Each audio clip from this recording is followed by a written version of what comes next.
سورۃ ہود بسم اللہ الرحمن الرحیم، یہ جوڑا ہے، اس جوڑے کا دوسرا فرد سورہ ہود۔ یہاں آپ دیکھیں گے کہ برعکس ترتیب ہو جائے گی، 10 رکوعوں میں سے 6 سے زائد انباء الرسل پر مشتمل ہے، اور جس میں سب سے تفصیلی ذکر جو ہے یہ حضرت نوح علیہ السلام کا، اور آخر میں بہت ہی مختصر سا تذکرہ جو ہے حضرت موسیٰ کا ہے۔ باقی جیسے سورہ اعراف میں ایک ایک رکوع ایک ایک رسول کے لیے، وہی ترتیب آپ یہاں دیکھیں۔ اگر آپ کو ہماری یہ ویڈیو پسند آئے تو ہمارے چینل کو لائک اور سبسکرائب کریں، شکریہ۔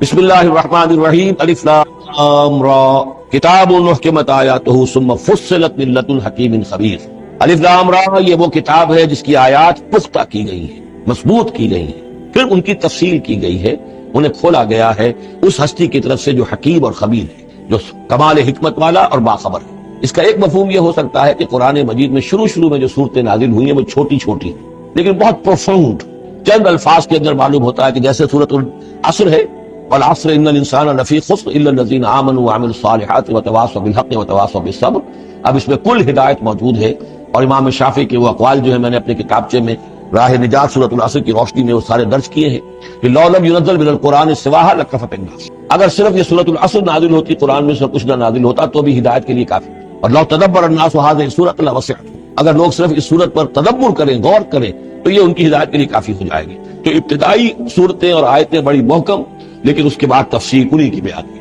اللہ تعبدوا الا اللہ، یہ کتاب کس پیغام کے ساتھ آئی ہے؟ نہ پوجو کسی کو سوائے اللہ۔ اننی لکم منہ نذیر و بشیر، یقیناً میں ہوں تمہارے لیے اس کی جانب سے خبردار کرنے والا اور بشارت دینے والا۔ یہ دو الفاظ بار بار آ رہے ہیں، بشیر اور نذیر، نذیر اور بشیر۔ وما نرسل المرسلین الا مبشرین ومنذرین، رسلا مبشرین ومنذرین لئلا یکون للناس علی اللہ حجۃ بعد الرسل وکان اللہ عزیزا حکیما۔ وان استغفروا ربکم، اور یہ کہ اپنے رب سے استغفار کرو، معافی چاہو، ثم توبوا الیہ، اور پھر اس کی جناب میں رجوع کرو، اس کی طرف بڑھو۔ یمتعکم متاعا حسنا، وہ تمہیں ساز و سامان دے گا دنیا کی زندگی میں بھی اچھا فائدہ، الی اجل مسمی، ایک وقت معین تک کے لیے، دنیا میں بھی تمہارے لیے حسنہ ہوگا۔ ویؤت کل ذی فضل فضلہ، اور ہر صاحب فضل کو اس کے حصے کا فضل عطا کرے گا۔ یہاں جو ذی فضل سے مراد ہے مستحق فضل، جو بھی فضل کا مستحق ہے اسے اللہ تعالیٰ اس کا فضل عطا کرے گا۔ وَإِن تَوَلَّوْا، اور اگر اگر تم پھر جاؤ گے، فَإِنِّي أَخَافُ عَلَيْكُمْ عَذَابَ يَوْمٍ كَبِيرٍ، تو پھر مجھے اندیشہ ہے کہ تم پر بہت بڑے دن کا ایک عذاب آئے گا۔ إِلَى اللَّهِ مَرْجِعُكُمْ، تمہاری طرف اللہ ہی کی طرف تمہیں لوٹ جانا ہے، وَهُوَ عَلَى كُلِّ شَيْءٍ قَدِيرٌ، اور وہ ہر چیز پر قادر ہے۔ أَلَا إِنَّهُمْ يَصْدُونَ صُدُورَهُمْ لِيَسْتَخْفُوا مِنْهُ، آگاہ ہو جاؤ یہ لوگ اپنے سینوں کو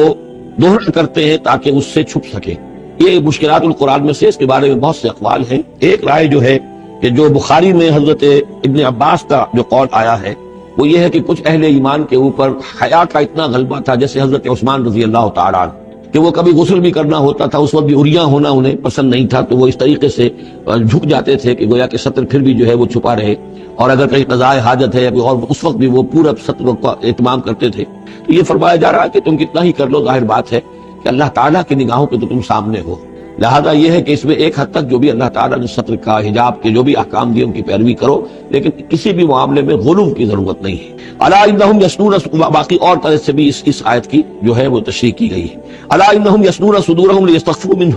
آگاہ ہو جاؤ وہ اپنے سینوں کو دوہرا کرتے ہیں کہ اس سے چھپ سکیں اللہ سے۔ الا حین یستغشون ثیابہم،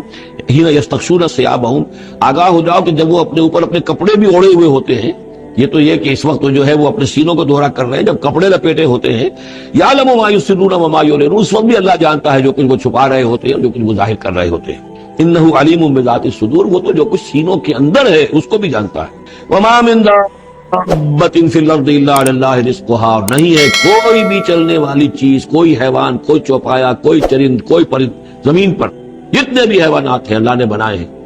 لیکن یہ کہ ان کا رزق اللہ کے ذمے ہے۔ یعنی اللہ تعالیٰ نے جو نظام بنایا اس دنیا کا، اس میں ہر شے کے لیے اس کا رزق فراہم کیا۔ جو جاندار بنایا اس کے لیے جو غذا ہے، جو ضروری چیزیں، وہ پہلے سے فراہم کر دی۔ بچے کی پیدائش بعد میں ہوتی ہے اور ماں کی چھاتیوں میں دودھ پہلے پیدا ہو جاتا ہے، تو اللہ تعالیٰ کی طرف سے یہ نظام جو ہے ایسا ہے۔ یہ دوسری بات ہے کہ لوگوں نے تقسیم دولت کا نظام غلط کر دیا، تو کچھ لوگ بھوکے رہ گئے، کچھ ننگے ہو گئے، کچھ نے دولت سمیٹ کر جو ہے اپنے کھتے بھر لیے، انبار لگا لیے۔ یہ انسانوں کا معاملہ ہے، یہ انہوں نے غلط کام کیا ہے، ورنہ اللہ تعالیٰ نے تو تمام جو بھی جتنی بھی مخلوقات ہیں ان کے لیے کافی اور وافی رزق جو ہے وہ پیدا کیا۔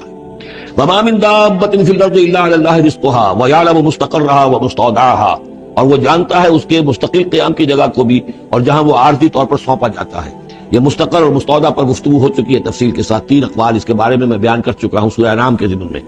کل فی کتاب مبین، اور یہ سب کچھ ایک کھلی روشن کتاب کے اندر موجود ہے، وہی کتاب جو علم الہی کی کتاب ہے۔ وَهُوَ الَّذِي خَلَقَ السَّمَاوَاتِ وَالْأَرْضَ فِي سِتَّةِ أَيَّامٍ، اور وہی ہے کہ جس نے پیدا کیا آسمان اور زمین کو 6 دنوں میں۔ وَكَانَ عَرْشُهُ عَلَى الْمَاءِ، اور اس کا تخت تھا پانی پر۔ لِيَبْلُوَكُمْ أَيُّكُمْ أَحْسَنُ عَمَلًا، تاکہ تمہیں آزمائے کہ کون ہے تم میں سے اچھے عمل کرنے والا۔ یعنی یہ تخلیق جو ہے اور انسانی زندگی کا جو یہ حصہ جو اس دنیا میں گزرتا ہے، اس کا جو اصل مقصد ہے وہ ہے امتحان۔ قلزم ہستی سے تو ابھرا ہے مانند حباب، اس زیاں خانے میں تیرا امتحان ہے زندگی۔ باقی یہ کہ کان عرشہ علی الماء، اس کا تخت پانی پر تھا، اس کے معنی کیا ہے؟ میرے نزدیک اب بھی آیات متشابہات میں سے ہے، لیکن ایک انداز ایسا ہے کہ جس سے محسوس ہوتا ہے کہ شاید وہ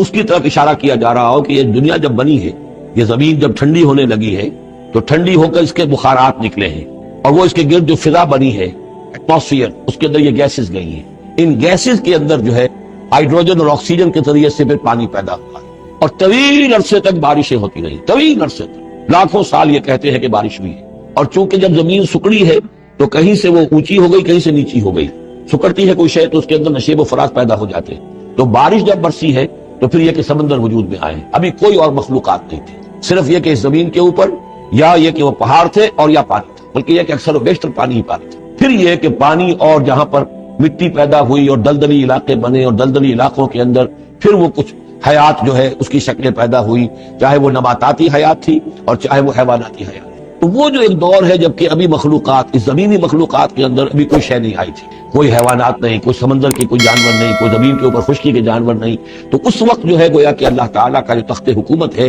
اس زمین کی حد تک وہ پانی کے اوپر تھا۔ واللہ اعلم۔ وَلَئِن قُلْتَ، اور اگر آپ کہیں گے اِنَّكُمْ مَبْعُوثُونَ، کہ تمہیں اٹھا لیا جائے گا من بعد الموت، موت کے بعد، لَيَقُولَنَّ، تو کہیں گے وہ لوگ الذین کفروا، جنہوں نے کفر کیا، ان ھذا الا سحر مبین، نہیں یہ تو کھلا جادو ہے۔ وَإِنْ أَخَّرْنَا عَنْهُمُ الْعَذَابَ إِلَىٰ أُمَّةٍ مَّعْدُودَةٍ، اور اگر ہم مؤخر کیے رکھیں ان سے اپنے عذاب کو ایک خاص مدت تک کے لیے، معین مدت تک کے لیے، لَيَقُولُنَّ مَا يَحْبِسُهُ، تو وہ کہتے ہیں کس چیز نے روک رکھا ہے؟ وہ جہاز کہاں نظر انداز ہو گیا، آتا کیوں نہیں؟ محمد بہت سال ہو گئے تمہیں کہتے ہوئے جہاز آئے گا اور وہ عذاب آئے گا، وہ کہاں ہے؟ ما یحبسو، کس سے نے اس کو روکا ہے؟ الا یوم یاتیہم لیس مصروفا عنہم، آگاہ ہو جاؤ جس دن وہ ان پر آئے گا پھر وہ ان کی طرف سے پھیرا نہیں جا سکے گا۔ وحاق بہم ما کانوا بہ یستہزئون، اور ان کو گھیرے میں لے لیں گی وہ تمام چیزیں جن کا یہ استہزاء اور تمسخر کیا کرتے تھے۔ ولئن اذقنا الانسان منا رحمۃ، اور اگر ہم مزہ چکھاتے ہیں انسان کو اپنی طرف سے رحمت کا، کوئی خوشی آئی ہے، کوئی دولت ملی ہے، کوئی اور مسرت کی بات ہوئی ہے، ثم نزعنا منہ،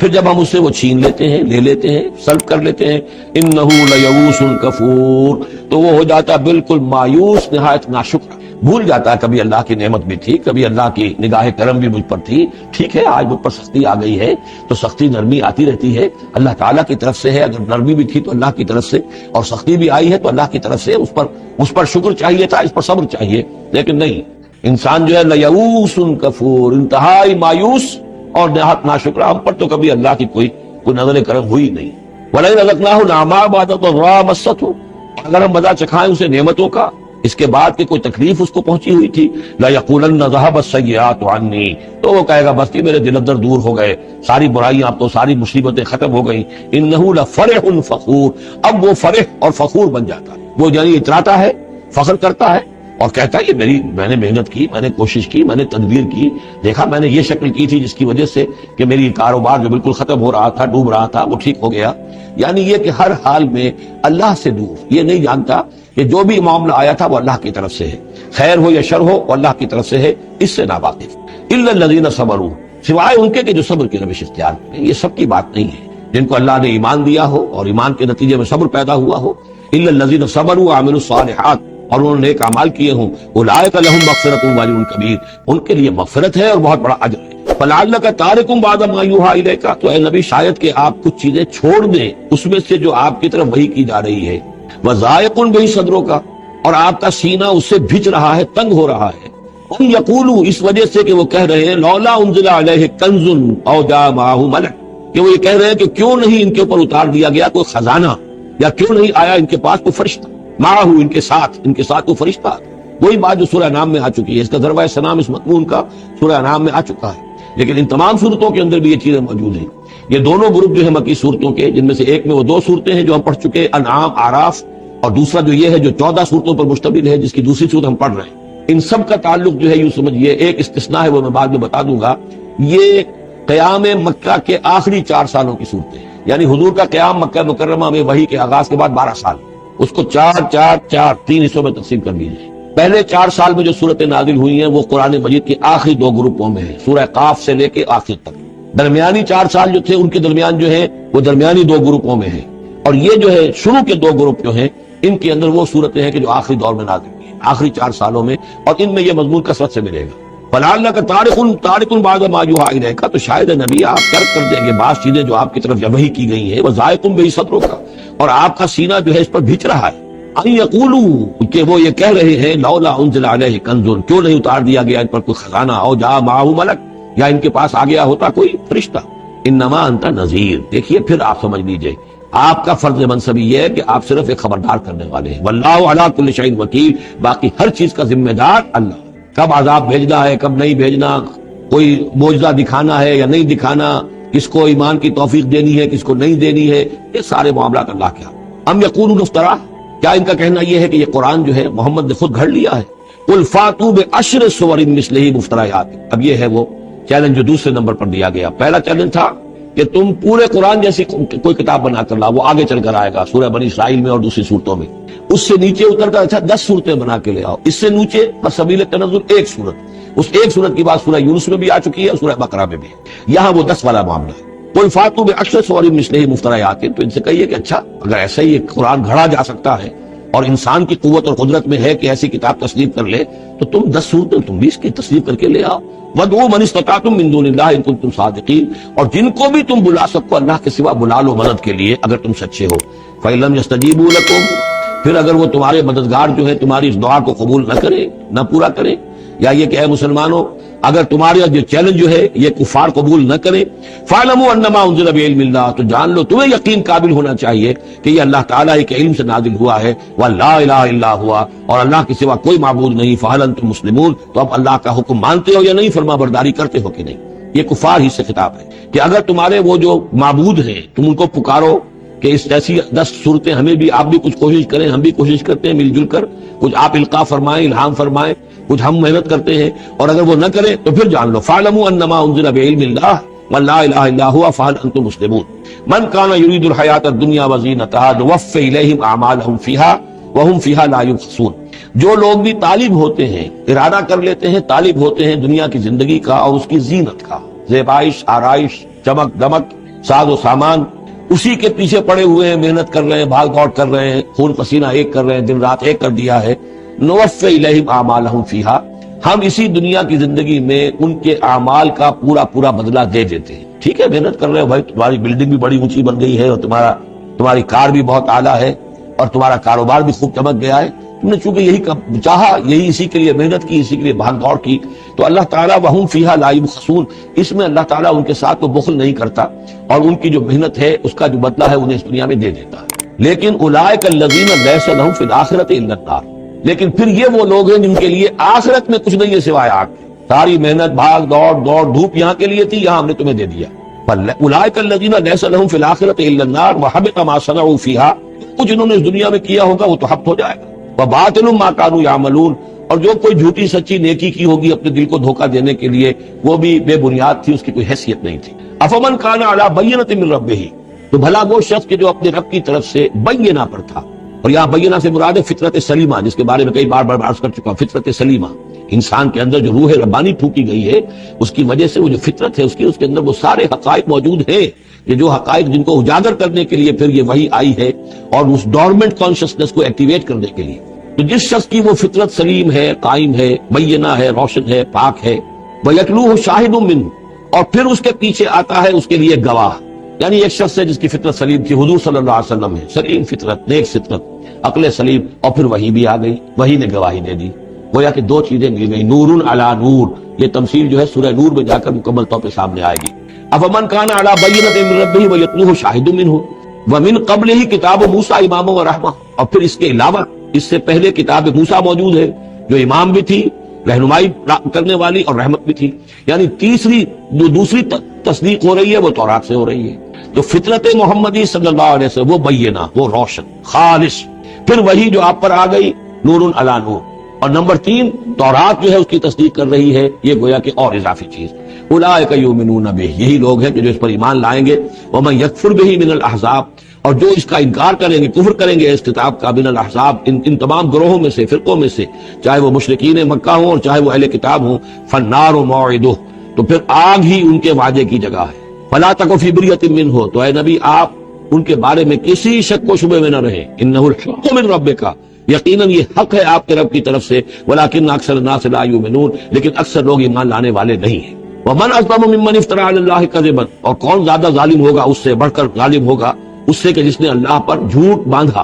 گھڑ کر کوئی چیز اللہ کی طرف منسوب کر دی۔ اولئک یعرضون علی ربہم، یہ وہ لوگ ہیں کہ جو پیش کیے جائیں گے اپنے رب کے سامنے، ویقول الاشہاد، اور لوگ کہیں گے، گواہی دینے والے کہیں گے، ہؤلاء الذین کذبوا علی ربہم، یہ وہ لوگ ہیں جنہوں نے جھوٹ کہا تھا اپنے رب پر۔ غلام احمد قادیانی کو کھڑا کیا جائے گا، یہ ہے وہ شخص کہ جس نے جھوٹ اپنی جو ہے باتیں منسوب کی ہیں اللہ کی طرف، جس نے بھی جھوٹی نبوت کا دعویٰ کیا۔ ہؤلاء الذین کذبوا علی ربہم، انہوں نے جھوٹ بولا اللہ پر اور تہمت باندھی اللہ پر کہ مجھ پر وہی بھیجی ہے۔ الا لعنت اللہ علی الظالمین، آگاہ ہو جاؤ ایسے ظالموں پر اللہ کی لعنت ہے۔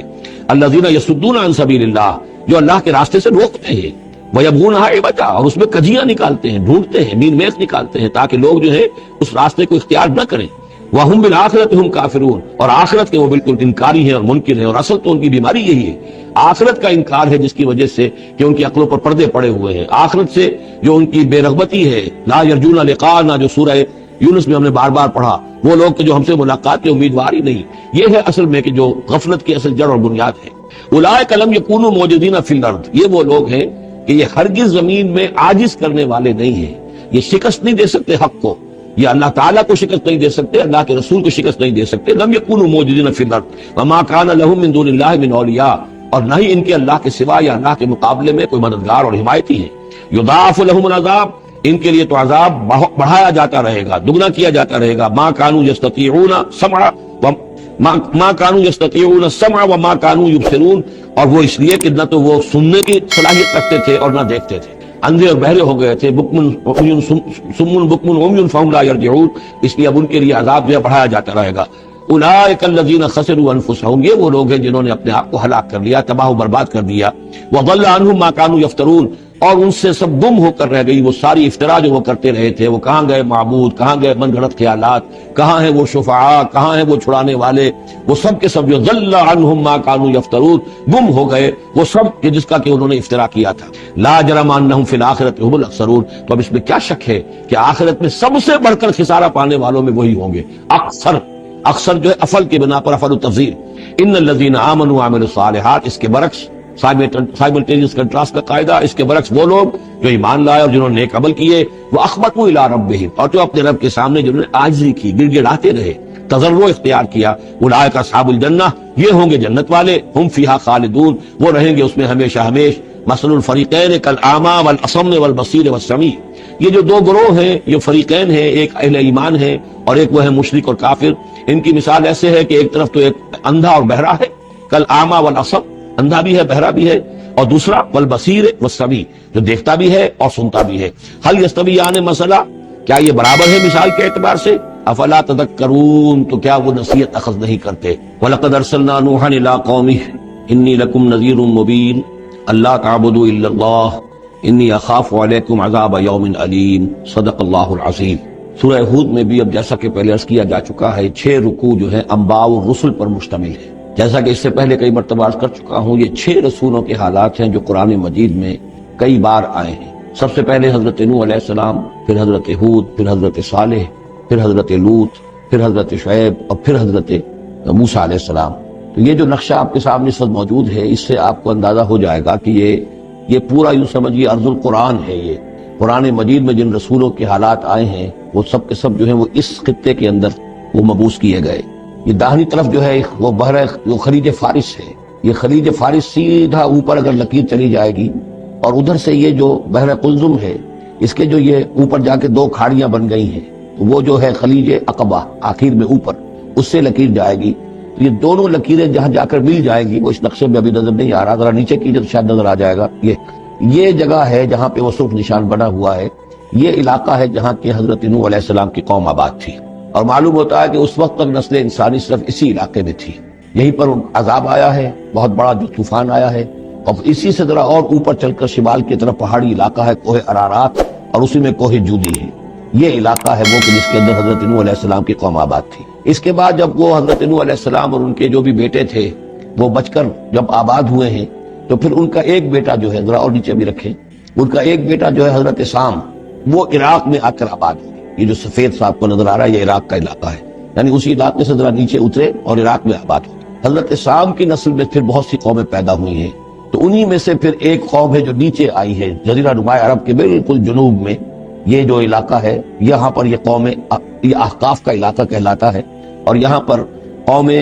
ہود، اس قوم کا نام عاد ہے۔ حضرت سام کی نسل ہی میں سے کوئی بہت بڑا سردار اٹھا جس کا نام عاد تھا، اور عاد کی سے پھر ایک نسل، ایک قوم شروع ہو گئی، وہ اس علاقے میں آباد تھی۔ اس کے ہاں جب شرک وغیرہ پیدا ہو گئے اور خرابیاں پیدا ہو گئی تو اللہ تعالیٰ نے بہت سے نبی بھیجے، پھر آخر ایک رسول بھیجا اور وہ حضرت ہود علیہ السلام ہے۔ ان کی دعوت کو رد کیا، یہ ہلاک کر دیے گئے۔ یہاں سے حضرت ہود اپنے ان ساتھیوں کو لے کر نکلے اور عرب کے تقریباً وہ وسط میں، وہ علاقہ ہجر کا علاقہ کہلاتا ہے، اس علاقے میں آ کر آباد ہو۔ یہاں ان کے ہاں ایک بڑی شخصیت ابری جس کا نام سمود تھا، تو اس سے یہ قوم سمود مشہور ہوئی ہے۔ انہوں نے میدانوں کے اندر محل بنائے، اور ساتھ ہی یہ ہے کہ جو پہاڑی علاقہ ہے بہت سخت گرینائٹ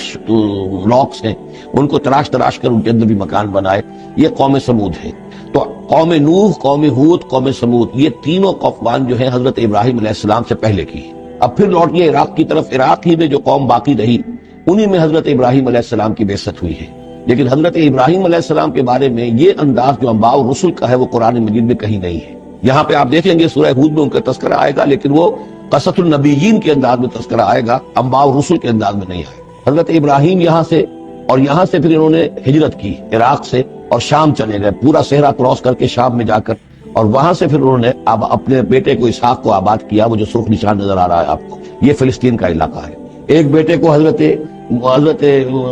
اسماعیل علیہ السلام کو یہاں مکے میں لا کر آباد کیا۔ اچھا، اس اپنے بھتیجے جو حضرت لوط علیہ السلام ان کے ساتھ ہی آئے تھے، ہجرت کی تھی انہوں نے، عراق سے شام پہنچے تھے، ان کو بھیجا ہے بحیرہ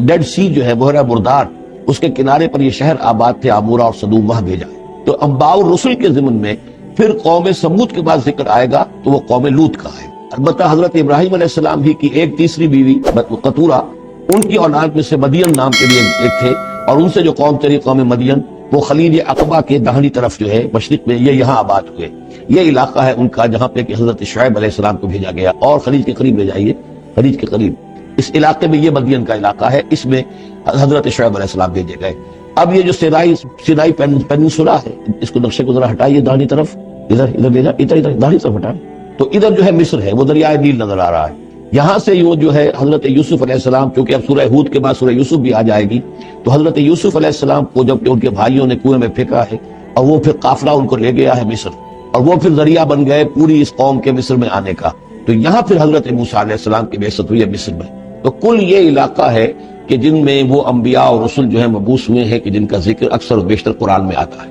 لیکن جیسا کہ میں نے عرض کیا تھا، اس کا یہ مطلب نہیں ہے کہ صرف یہی رسول اور نبی آئے ہیں، دنیا میں اور بھی بہت سے نبی اور رسول آئے، لیکن قرآن میں تذکرہ انہی کا کیا گیا ہے کہ جن کا تذکرہ ان لوگوں کی اپنی روایات میں موجود تھا، جن کے ناموں سے یہ واقف تھے، لہذا انہی کے حوالے سے قرآن تو کتاب ہدایت ہے۔ ویسے تو ایک رسول کے قصے میں بھی وہ ساری ہدایت موجود ہے، اور 6 رسولوں کے قصوں میں بھی وہ ہدایت موجود ہے۔ اس حوالے سے یہ کہ سارے رسولوں کی تاریخ بیان کرنا یہ قرآن مجید کا موضوع نہیں ہے۔ آئیے اب متن کی طرف چلیے۔ وَلَقَدْ أَرْسَلْنَا نُوحًا إِلَىٰ قَوْمِهِ، اور ہم نے بھیجا نوح کو اس کی قوم کی طرف۔ إِنِّي لَكُمْ نَذِيرٌ مُّبِينٌ، انہوں نے کہا میں تمہارے لیے کھلا خبردار کر دینے والا ہوں۔ اللہ تعبدوا الا اللہ، کہ مت پوجو اللہ کے سوا کسی کو۔ انی اخاف علیکم عذاب یوم علیم، مجھے اندیشہ ہے تم پر ایک بڑے دردناک دن کے عذاب کا۔ فقال الملأ الذین کفروا من قومہ، تو کہا اس کے قوم کے ان سرداروں نے جنہوں نے کفر کی روش اختیار کی، ما نراک الا بشرا مثلنا، ہم نہیں دیکھتے اے نوح آپ کو مگر اپنے ہی جیسا ایک انسان۔ آپ کہاں سے اللہ کے رسول بن گئے، کیسے رسول بن گئے، کیسے اللہ نے چن لیا؟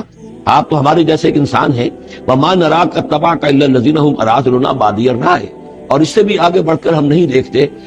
مگر یہ کہ آپ کی پیروی کرنے والے تو وہ لوگ ہیں جو ہماری نگاہوں میں ذلیل ہیں، کمینے ہیں، نچلے طبقے کے لوگ ہیں، گھٹیا لوگ ہیں، بادی الرائے، بلا تعامل نظر آ رہا ہے۔ کہ صرف کچھ کمی کاری لوگ آپ کے گرد جمع ہو گئے، کوئی معقول آدمی، کوئی سردار قوم کا کوئی آپ کے گرد آیا ہی نہیں۔ وما نرى لكم علينا من فضل، اور ہمیں کوئی نظر نہیں آتا کہ آپ پر ہمارے اوپر کوئی فضیلت آپ کو حاصل ہے، آپ کو اور آپ کے ساتھیوں کو، بل نظنكم كاذبين، بلکہ ہمارا گمان تو یہی ہے کہ آپ جھوٹ بول رہے ہیں۔ قال یا قوم ارأيتم ان كنت على بينة من ربي، اب یہ ذرا اس صورت کے اندر بار بار یہ الفاظ آئیں گے، ایک فطرت سلیمہ جو پہلے سے تھی، اس کے بعد اللہ کی طرف سے وحی آ گئی، وہ گویا کہ اس کا شاہد ہے۔ انہوں نے کہا اے میری قوم کے لوگوں ذرا غور کرو، اگر میں پہلے سے بھی اپنے رب کی طرف سے بینہ پر تھا، تم جانتے ہو میں نے زندگی تمہارے مابین گزاری تھی، تم بھی جانتے ہو کہ میں ایک شریف النفس انسان تھا، میرا کردار، میرا اخلاق تمہارے سامنے تھا، میں بینہ پر تھا، میری فطرت بس نہیں ہوئی تھی، سلیم تھی۔ وآتانی رحمۃ من عنده، پھر اللہ نے مجھے رحمت بھی عطا فرما دی اپنے پاس سے، یعنی جو وحی آئی ہے میرے پاس وہ اللہ تعالیٰ کی رحمت ہے۔ فعمیت علیکم، اور وہ چیز وہ ہے کہ جس کو تمہاری آنکھوں سے مخفی رکھا ہے، اب میں کیا کروں، فرشتہ میرے پاس تو آتا ہے، وہی میرے پاس آتی ہے، یہ چیز جو ہے میرے تو تجربے میں ہے، مائی پرسنل ایکسپیرینس، لیکن یہ کہ تم سے یہ چھپا کر رکھی گئی ہے۔ انلزمکموہا وانتم لہا کارہون، بہرحال ہم زبردستی چپکا نہیں سکتے اپنی یہ بات آپ لوگوں کو، اگر آپ کو پسند نہیں ہے، اگر بیدار ہے تو یہ اختیار ہمارے پاس نہیں ہے کہ ہم زبردستی آپ کو ان باتوں کا قائل کر دیں اور یہ باتیں لازماً آپ پر تھوپ دیں۔ وَيَا قَوْمِ لَا أَسْأَلُكُمْ عَلَيْهِ مَالًا، اور میری قوم کے لوگوں دیکھو میں تم سے کوئی اجرت نہیں مانگتا، مال طلب نہیں کرتا، کوئی تاوان تم پر نہیں ڈالا ہے۔ ان اجری الا علی اللہ، نہیں ہے میرا اجر مگر اللہ کے۔ وما انا بطارد الذین آمنوا، اور جن کو تم کہہ رہے ہو یہ گھٹیا لوگ ہیں، کمی کاری لوگ ہیں، کمین لوگ ہیں، میں ان کو اپنے پاس سے دھتکار نہیں سکتا، میں یہاں سے کھدیڑ نہیں سکتا ان کو، میں نہیں ہوں کھدیڑنے والا ان کو اپنے پاس سے۔ انہم ملاقو ربہم، یہ اپنے رب سے ملاقات کریں گے۔ ولکنی اراکم قوما تجہلون، لیکن میں دیکھتا ہوں کہ تم ضرور جہل میں اور جہالت میں مبتلا ہو گئے ہو۔ ویا قوم من ینصرنی من اللہ ان طردتہم، اور میری قوم کے لوگوں سوچو اگر میں ان اہل ایمان کو اپنے ہاتھ سے ہانک دوں، یہاں سے بھگا دوں، یہاں سے دھتکار دوں، تو کون مدد کرے گا میری اللہ کے مقابلے میں؟ یہ اللہ کے ماننے والے، اللہ کے چاہنے والے، اللہ کا ذکر کرنے والے، اللہ سے دعائیں مانگنے والے، اللہ کے روح انور کے یہ طالب ہیں، اس کے رضا جو ہیں۔ افلا تذکرون، تو کیا تم نصیحت اخذ نہیں کرتے؟ ولا اقول لكم عندي خزائن اللہ، کوئی بات جو حضور سے پڑھ چکے ہیں پہلے، اور میں نہیں کہتا تم سے کہ میرے پاس اللہ کے خزانے ہیں، میں نے کب کہا ہے کہ میرا اختیار ہے اللہ کے خزانوں پر؟ ولا اعلم الغیب، نہ میں غیب کا علم رکھتا ہوں۔ ولا اقول انی ملک، نہ میں یہ کہتا ہوں کہ میں کوئی فرشتہ ہوں۔ ولا اقول للذین تزدری اعینکم، اور نہ میں یہ کہتا ہوں ان لوگوں کے بارے میں جنہیں تمہاری آنکھیں حقیر دیکھ رہی ہیں، تم حقارت کے ساتھ دیکھ رہے ہو، لن یؤتیہم اللہ خیرا، میں تو نہیں کہہ سکتا کہ اللہ تعالیٰ انہیں کوئی خیر نہیں دے گا، کیا پتا تم اندازہ بھی نہ کر سکو کیا مقامات بلند اللہ ان کو عطا کرے گا جنت میں، یہ کس طریقے سے اللہ تعالیٰ کے فراح و ریحان و جنت النعیم سے جو ہے وہ مشرف ہوں گے۔ لا اقول انی ملک ولا اقول للذین تزدری اعینکم لن یؤتیہم اللہ خیرا اللہ اعلم بما فی انفسہم، جو کچھ ان کے جیوں میں ہے، دلوں میں، اللہ خوب جانتا ہے کس کے دل میں کتنا خلوص ہے، کتنی محبت ہے اللہ کے ساتھ، کتنی شوق ہے، کتنا شوق ہے اللہ سے ملاقات کا، تو یہ اللہ جانتا ہے۔ انی اذا لمن الظالمین، اگر میں تمہارے ان تانوں سے تنگ آ کر میں ان کو اپنے پاس سے اٹھا دوں، بھگا دوں، تو پھر یہ کہ میں تو خود ظالموں میں سے ہو جاؤں گا۔ قالوا یا روح، انہوں نے کہا اے روح، قد جادلتنا، تم نے ہم سے خوب جھگڑا کیا، فاکثرت جدالنا، اور بہت جھگڑا کر دیا تم نے، یعنی یہ کہ جب وہ بالکل ان تمام باتوں کے جواب میں خاموش ہونے پر مجبور ہو گئے، معقول بات ہے جو جواب دیا جا رہا ہے، ان کے پاس اب کوئی جواب نہیں ہے اس کا۔ فَأْتِنَا بِمَا تَعِدُنَا إِن كُنتَ مِنَ الصَّادِقِينَ، اب آخری بات وہی ضد اور ہٹ درمی کی، تو پھر لے آؤ جس چیز کی ہمیں دھمکی دے رہے ہو، اگر تم سچے ہو وہ عذاب لے آؤ۔ اب ہم جو ہے ہمارے کان پک گئے ہیں تمہارے یہ بات سنتے سنتے، اور تم سے یہ مذاکرہ اور مجادلہ اور مناظرہ جو ہے مزید ہم جاری نہیں رکھنا چاہتے۔ قال انما یاتیکم بہ اللہ ان شاء، انہوں نے فرمایا کہ وہ تو اللہ لے آئے گا وہ عذاب تمہارے اوپر اگر وہ چاہے۔ انما یاتیکم بہ اللہ، وہ لائے گا تمہارے اوپر اللہ ان شاء، اگر وہ چاہے گا۔ وما انتم بمعجزین، اور پھر تم اس کو تھکا نہیں سکو گے بھاگ کر، یعنی تم اسے ہرا نہیں سکو گے، تم اس سے بچ کر بھاگ نہیں سکو گے۔ ولا ينفعکم نصحی ان اردت ان انصح لکم، اور میری نصیحت، میرا خلوص، میری خیر خواہی تمہارے حق میں کچھ مفید نہیں ہو سکتی، خواہ میں کتنا ہی تمہارا ناصح ہوں، کتنا ہی تمہارے ساتھ مخلص ہوں، نصیحت کر رہا ہوں، خیر خواہ ہوں۔ ان کان اللہ یرید ان یغویکم، اگر اللہ ہی فیصلہ کر چکا ہو کہ وہ تمہاری گمراہی کے اوپر اس کی مہر سخت ہو چکی ہو، اگر اللہ تعالیٰ فیصلہ کر چکا ہے تو میری یہ سارا اخلاص اور خلوص اور دعوت اور نصیحت اور خیر خواہی اس کا کوئی نتیجہ نہیں نکلے گا۔ هو ربکم، وہ تمہارا رب ہے، وإلیہ ترجعون، اور اسی کی طرف تم لوٹا دیے جاؤ گے۔ ام یقولون افترا، کیا یہ کہتے ہیں کہ یہ اے محمد صلی اللہ علیہ وسلم آپ نے اس کو گھڑ لیا ہے؟ قل ان افتریتہ فعلی اجرامی، اب یہاں درمیان میں حضرت نوح علیہ السلام کی بات چل رہی ہے اور آگے بھی چلے گی، لیکن درمیان میں ایک جملہ معترضہ، یہ ساری باتیں ہیں نبی جو آپ کو ہم وحی کے ذریعے سے بتا رہے ہیں، یہ ساری جو گفتگو شنید ہوئی تھی حضرت نوح علیہ السلام کے اور ان کی قوم کے درمیان، آپ کو کیسے معلوم ہوئی؟ آپ نے گھڑ لی ہے؟ آپ کو کوئی فکشن ہے، کوئی سٹوری ہے، کیا ہے؟ نہیں، یہ تو اللہ تعالیٰ کی طرف سے ہے۔ قل ان افتریتہ، کہہ دیجئے اگر میں نے یہ گھڑی ہوئی ہوں یہ چیزیں، فعلی اجرامی، تو پھر یہ میرا جرم ہوگا، اس کا وبال مجھ پر آئے گا۔ وانا بریء مما تجرمون، ورنہ پھر یہ ہے کہ جو جرم تم کر رہے ہو، جھٹلا رہے ہو، تو میں اس سے بری۔ وَأُوحِیَ إِلَىٰ نُوحٍ، اور وحی کر دیا گیا نوح کی جانب، أَنَّهُ لَن يُؤْمِنَ مِن قَوْمِكَ إِلَّا مَن قَدْ آمَنَ، اب کوئی اور شخص ایمان نہیں لائے گا تمہاری قوم میں سے سوائے ان کے جو ایمان لا چکے ہیں۔ فَلَا تَبْتَئِسْ بِمَا كَانُوا يَفْعَلُونَ، سو اب جو کچھ وہ کر رہے ہیں آپ اس پر افسوس نہ کریں اور غمگین نہ۔ وَاصْنَعِ الْفُلْكَ بِأَعْيُنِنَا وَوَحْيِنَا، اور اب آپ کشتی تیار کیجئے، کشتی بنائیے ہماری نگاہوں کے سامنے، یعنی ہم دیکھ رہے ہیں اور ہمارے انسٹرکشنز کے مطابق۔ وَوَحْيِنَا، معلوم ہوتا کہ اللہ تعالیٰ کی طرف سے ہر سٹیپ پر ان کو وحی آ رہی ہے، اور کہ اس طرح کرو، اتنی لمبی بناؤ، ایسی لکڑیاں تیار کرو۔ بِأَعْيُنِنَا وَوَحْيِنَا، ہماری نگاہوں کے سامنے اور ہماری ہی انسٹرکشنز کے مطابق، وحی کے مطابق۔ وَلَا تُخَاطِبْنِي فِي الَّذِينَ ظَلَمُوا، اب دیکھنا جو ظالم ہیں ان کے بارے میں مجھ سے خطاب نہ کرنا، مجھ سے دعا نہ کرنا، مجھ سے بات نہ کرنا کہ فلاں جو ہے یہ میرا عزیز ہے اور فلاں میرا رشتہ دار ہے۔ اب جو بھی ظالم ہے اس کے بارے میں تمہاری طرف سے کوئی نرم بات نہ آئے۔ انہم مغرقون، اب یہ سب کے سب غرق کیے جائیں۔ یصنع الفلک، اب وہ نقشہ دیکھیے آپ چشم تصور سے، خشکی پر بیٹھے ہوئے ہیں اور حضرت نوح علیہ السلام آس پاس سمندر کہیں ہے ہی نہیں اور وہ کشتی بنا رہے ہیں۔ ویصنع الفلک، اور وہ بنا رہے ہیں کشتی۔ وکلما مر علیہ ملأ من قومہ سخروا منہ، جب بھی ان کی قوم کے سردار ان کے پاس سے گزرتے تھے وہ مذاق اڑاتے تھے، کہ معلوم ہوتا اب تک تو ہم سمجھتے تھے کہ بہرحال یہ کچھ شاید بات بنا رہا ہے، جھوٹ بول رہا ہے، کیا کر رہا ہے، اب تو معلوم ہوتا بالکل ہی مت ماری گئی، اب کوئی جو ہے ہوش ٹھکانے نہیں رہے، تو وہ ہنستے تھے۔ سخروا منہ قال ان تسخروا منا فإنا نسخر منکم کما تسخرون، حضرت نوح فرماتے تھے کہ تم اگر ہم سے اب اس تمسخر کر رہے ہو، مذاق اڑا رہے ہو، تو وہ وقت قریب آنے والا ہے کہ ہم تمہارا مذاق اڑائیں گے جیسے کہ تم مذاق اڑا رہے ہو ہمارا۔ فسوف تعلمون من یاتیہ عذاب یخزیہ، تو تم قریب جان لوگے کہ کون ہے وہ جن پر کہ عذاب آتا ہے جو ان کو رسوا کر دے گا۔ ویحل علیہ عذاب مقیم، اور اس پر اترے گا وہ عذاب کے جو قائم رہنے والا ہے اور دائمی ہے۔ حتی اذا جاء امرنا وفارت تنور، یہاں تک کہ جب ہمارا حکم آ گیا اور جوش مارا تنور نے۔ اب یہ جو ہے جہاں تک تو اس کا جیوگرافیکل یا جیولوجیکل جو بھی اس کا پس منظر ہے، اس کے ضمن میں ایچ جی ویلز نے جو بات کہی ہے وہ میں آپ کو بتا دینا چاہتا ہوں۔ اس کا کہنا یہ ہے کہ میڈیٹرینین کا جو اس کی سطح وہ بہت بلند تھی، اور ساحل کے ساتھ ساتھ جو ہے اس کے جو مشرقی ساحل ہے اس کا، جو شام کا اور فلسطین کا، تو یہاں پر جو ہے وہ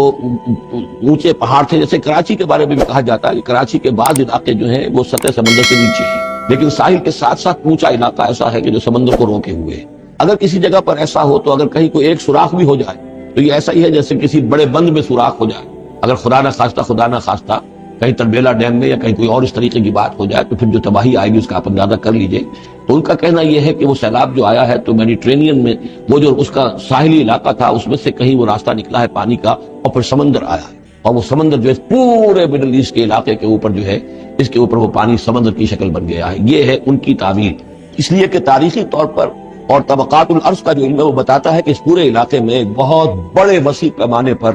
فلڈ کے آثار موجود ہیں۔ وہ آثار جو ہیں وہ ایسے ہیں کہ اس پورے علاقے کے اندر وہ فلڈ آیا تھا، اور اس کی یہ توجیہ ہے جو وہ لوگ کرتے ہیں۔ بہرحال اس میں تین چیزیں ہوئی ہیں۔ ایک تو یہ کہ کسی ایک جگہ سے کوئی تنور ہو سکتا ہے کہ کوئی سوراخ جو ہے، جیسے کہ آپ کو معلوم ہے بڑے بڑے جو بند ہیں ان میں بعض اوقات صرف جو چوہوں کے بل ہوتے ہیں ان کی وجہ سے سوراخ ہو جاتے ہیں۔ نہروں کے کناروں میں جو بند ٹوٹتا ہے نہر کا، تو کہیں کوئی چوہوں نے کوئی سوراخ کیا ہوتا، اس میں سے پانی بہنا شروع ہوا اور نہر ٹوٹ گئی۔ اسی طریقے سے ہو سکتا ہے کہ کسی تنور کے اندر سے پہلی مرتبہ پانی نکلا ہو۔ پھر یہ کہ زمین کے بھی اللہ تعالیٰ نے جو ہے وہ کھول دیے سوتے، اور آسمان سے بھی پانی برسا، تو یہ پانی جو ہے زمین کا اور آسمان کا پھر مل گیا، اور اس طریقے سے وہ عظیم جو ہے سیلاب آیا جس سے کہ وہ پوری قوم ہلاک ہو گئی، اور وہ کشتی جو ہے وہ بہت عرصے تک تیرتی رہی اس سمندر کے اوپر، اور پھر ہوتی ہوئی وہ کوہ ارارات میں اس کی جو ایک چوٹی ہے جودی، اس پر جا کر ٹک گئی۔ واللہ عالم، ابھی اس پر مزید ضرورت ہے اصل میں کام کرنے کی۔ ویسے یہ خبریں بھی ہے کہ بعض اوقات کوئی کشتی نما چیز دیکھی گئی ہے۔ یہ علاقہ جو ہے اصل میں کہ جو یہاں پہ ترکی کی سرحد ملتی ہے روس کے ساتھ، ادھر وہ آذربائیجان وغیرہ کا علاقہ ہے، ادھر پھر یہ ترکی ہے، اوپر روس کا علاقہ جو ہے، تو اس میں ادھر سے راستہ جو ہے بہت دشوار گزار ہے، چڑھ نہیں سکتے۔ روس کی طرف سے راستہ ہے، اس کی چوٹیوں پر بعض پائلٹس نے کہیں دیکھا ہے اور خبر دی ہے کہ کوئی بہت بڑی کشتی قسم کی شے جو ہے وہ کسی چوٹی کے اوپر رکھی ہوئی ہے، اور قرآن مجید چونکہ بار بار کہتا ہے کہ ہم اسے برقرار رکھیں گے، ایک وقت آئے گا کہ وہ لوگوں کے لیے ایک نشانی بن کر ظاہر ہوگی، تو اس سے معلوم ہوتا ہے کہ وہ کشتی اب بھی وہاں پر موجود ہے اور انسان جو ہے اس تک رسائی حاصل کرے گا۔ وَيَصْنَعُ الْفُلْكَ فَكُلَّمَا مَرَّ وَفَارَ التَّنُّورُ حَتَّىٰ إِذَا جَاءَ أَمْرُنَا وَفَارَ التَّنُّورُ، جب ہمارا حکم آ پہنچا اور جوش مارا تنور نے، ابل پڑا تنور، قُلْ نَحْمِلُ فِيهَا مِن كُلِّ زَوْجَيْنِ اثْنَيْنِ، تو ہم نے کہا اے نوح اپنی اس کشتی میں تمام حیوانات کا ایک ایک جوڑا رکھ لو، وَأَهْلَكَ، اور اپنے گھر والوں کو بھی، اپنے گھر والے اہل و عیال کو، إِلَّا مَنْ سَبَقَ عَلَيْهِ الْقَوْلُ، سوائے آپ کے اہل و عیال میں سے وہ کہ جن کے بارے میں پہلے حکم گزر چکا ہے۔ یہ حضرت نوح کے خاندان میں سے ایک ان کی بیوی اور اسی بیوی کا بیٹا یام، تین بیٹے ان کے ساتھ بچے ہیں جو اہل ایمان تھے، حام، سام اور یافس۔ سام کی اولاد ہے وہ جو نیچے تمام ہم نے ابھی نقشہ دیکھا ہے، حضرت ابراہیم بھی سامی ہے، اور یہ قوم عاد بھی سامی، قوم سمود بھی سامی، یہ سیمیٹک ریسز کہلاتی ہے۔ لیکن یہ کہ حضرت حام کی اولاد، اب وہ اس تفصیل میں نہیں جا سکتا، اور حضرت یافس کی اولاد یہ اور دوسرے علاقوں میں جا کر آباد ہو، یہ جو نیچے کی طرف اترے ہیں یہ حضرت سام کی نسل ہے۔ چوتھا بیٹا ان کا تھا یام، یا اس کا ایک خطاب اور بھی تھا کنعان، اور اس کی جو ماں تھی تو یہ مشرک تھے اور یہ اہل ایمان کے ساتھ شریک نہیں تھے، لہذا یہ کشتی میں شامل نہیں ہوئے۔ تو آپ اب رکھ لیجئے، سوال کرا لیجئے اپنی کشتی میں من کل زوجین اثنین، ہر نوع کا ایک ایک جوڑا تمام حیوانات میں سے، وَأَهْلَكَ، اور اپنے گھر والوں کو، إِلَّا مَنْ سَبَقَ عَلَيْهِ الْقَوْلُ، مگر سوائے اس کے کہ جن کے اوپر پہلے سے حکم ہو چکا ہے، وَمَنْ آمَنَ، اور باقی جتنے بھی اہل ایمان آپ کے ہیں ان سب کو بھی سوار کر لیجئے، وَمَا آمَنَ مَعَهُ إِلَّا قَلِيلٌ، اور نہیں ایمان لائے تھے ان کے ساتھ مگر بہت ہی کم، نہ ہونے کے برابر۔ قلیل جو ہے انگریزی میں اے لٹل اور دی لٹل، ان دونوں میں جو فرق ہے، یہاں قلیل جو ہے دی لٹل کے معنی میں آیا ہے، جو بالکل نہ ہونے کے برابر۔ وقال اركبوا فيها بسم الله مجريها ومرساها، اور حضرت نوح نے فرمایا اب سوار ہو جاؤ اس میں، اللہ کے نام کے ساتھ ہی ہے اس کا چلنا بھی اور اس کا لنگر انداز ہونا بھی، اللہ ہی اس کو چلائے گا بھی جب تک یہ پانی میں تیرتی رہے گی، اور اللہ ہی کے حکم سے یہ لنگر انداز ہوگی جہاں بھی اللہ کی مشیت ہوگی کہ یہ لنگر انداز ہو جائے۔ ان ربی لغفور الرحیم، یقین میرا رب غفور الرحیم ہے۔ وہی تجری بہم فی موج کالجبال، اب وہ کشتی چل رہی تھی ان کو لے کر موجوں میں، اور موجیں پہاڑ جیسی موجیں۔ ونادى نوح ابنہ، اور نوح نے پکارا اپنے بیٹے کو، اسی کو یام کو یا کنعان کو، وکان فی معذل، اور وہ ایک کنارے کی طرف تھا، یا بنی ارکب معنا، اے میرے بیٹے آؤ ہمارے ساتھ شریک ہو جاؤ، ولا تکن مع الکافرین، اور کافروں کا ساتھ نہ دو، کافروں کے ساتھ نہ رہو بلکہ ہماری کشتی میں آ جاؤ۔ قال سآوی الی جبل یعصمنی من الماء، اس نے کہا نہیں میں ابھی اس پہاڑ کے اوپر چڑھ جاؤں گا، میں وہاں پہنچ جاؤں گا، وہ مجھے پانی سے بچا لے گا۔ قال لا عاصم اليوم من امر اللہ الا من رحم، حضرت نوح نے فرمایا نہیں، آج کے دن کوئی شے بچانے والی نہیں ہے اللہ کے امر سے سوائے اس کے جس پر اللہ ہی رحم فرما دے۔ وحال بینہم الموج، اور اسی گفتگو کے دوران ایک بڑی سی موج حائل ہوئی ان کے مابین، فکان من المغرقین، اور وہ بیٹا جو ہے ان کی نگاہوں کے سامنے غرق ہو گیا۔ وقیل یا ارض ابلعی ماءک، اور کہہ دیا گیا اے زمین اپنے پانی کو نگل جا، واپس پانی زمین کے اندر جذب ہو جائے۔ کتنا وقت لگا ہوگا یہ اللہ بہتر جانتا ہے، لیکن یہ آخر کار جو شکل بنی ہے کہ زمین کے اندر پانی جذب ہو گیا جو زمین سے آیا تھا۔ وَيَا سَمَاءُ أَقْلِعِي، اور اے آسمان تو بھی اب تھک جا، جو بھی بارش آنی تھی، جو اس طوفان کے لیے، اس کو بھی اختتام کا حکم ہو گیا۔ وَغِيضَ الْمَاءُ، اور پانی سکھا دیا گیا۔ وَقُضِيَ الْأَمْرُ، اور فیصلہ چکا دیا گیا۔ وَاسْتَوَتْ عَلَى الْجُودِيِّ، اور وہ کشتی جو ہے جودی پہاڑ کے اوپر جا کر رک گئی۔ وقیل بعدا للقوم الظالمین، اور کہہ دیا گیا ہلاکت اور دوری ہے اس قوم کے لیے کہ جو ظالم تھی، یعنی اب اس کا نسیہ منسیہ ہو گئی، اب اس کا نام و نشان موجود نہ رہا۔ ونادى نوح ربہ، اور پکارا نوح نے اپنے رب کو، فقال رب ان ابنی من اہلی، انہوں نے کہا پروردگار میرا بیٹا میرے اہل میں سے تھا اور تیرا وعدہ تھا میرے اہل کو بچا لے گا۔ وان وعدک الحق، اور تیرا وعدہ سچا ہے۔ وانت احکم الحاکمین، اور یقیناً تو تمام حاکموں میں سب سے بڑا اور سب سے منصف اور سب سے عادل حاکم ہے۔ قال یا نوح انہ لیس من اہلک، انہوں نے اللہ نے جواب دیا ہے نوح وہ تمہارے اہل میں سے نہیں ہے۔ انہ عمل غیر صالح، اس کے اعمال، اس کا کردار، اس کے عقائد، اس کے نظریات غیر صالح۔ فلا تسألنی ما لیس لک بہ علم،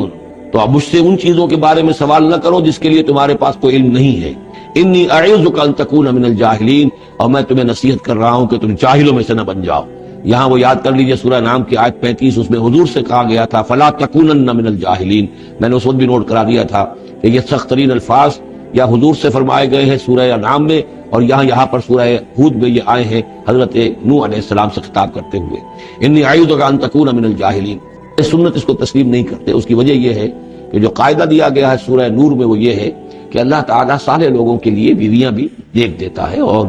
جو خبیثات للخبیثین والخبیثون للخبیثات والطیبین والطیبات للطیبین والطیبین للطیبات، تو یہ چیزیں جو ہے اس کے چونکہ خلاف جاتا ہے. اس لیے یہ کہ صرف مشرک ہونے کی حد تک کہ یہ مشرک تھے باپ ماں بیٹا، اس لیے جو کٹے رہے، تو اسی پر اہل سنت کا اجماع ہے. قال رب انی اعوذ بک ان اسألک ما لیس لی بہ علم. حضرت نوح نے عرض کیا پروردگار میں تیری پناہ طلب کرتا ہوں اس سے کہ میں تجھ سے ایسی بات کا سوال کروں جس کے لیے کہ میرے پاس کوئی علم نہیں ہے. وَإِلَّا تَغْفِرْ لِي وَتَرْحَمْنِي، اور اگر تو نے مجھے معاف نہ فرما دیا اور رحم نہ فرمایا، اکم من الخاسرین، تو میں تو ہو جاؤں گا خسارہ پانے والوں میں. قیل یا نوح بسلام منا وبرکات علیک، ہم نے کہا نوح اب اترو، اس کشتی سے اترو، بسلام منا، ہماری طرف سے سلامتی کے ساتھ، وبرکات،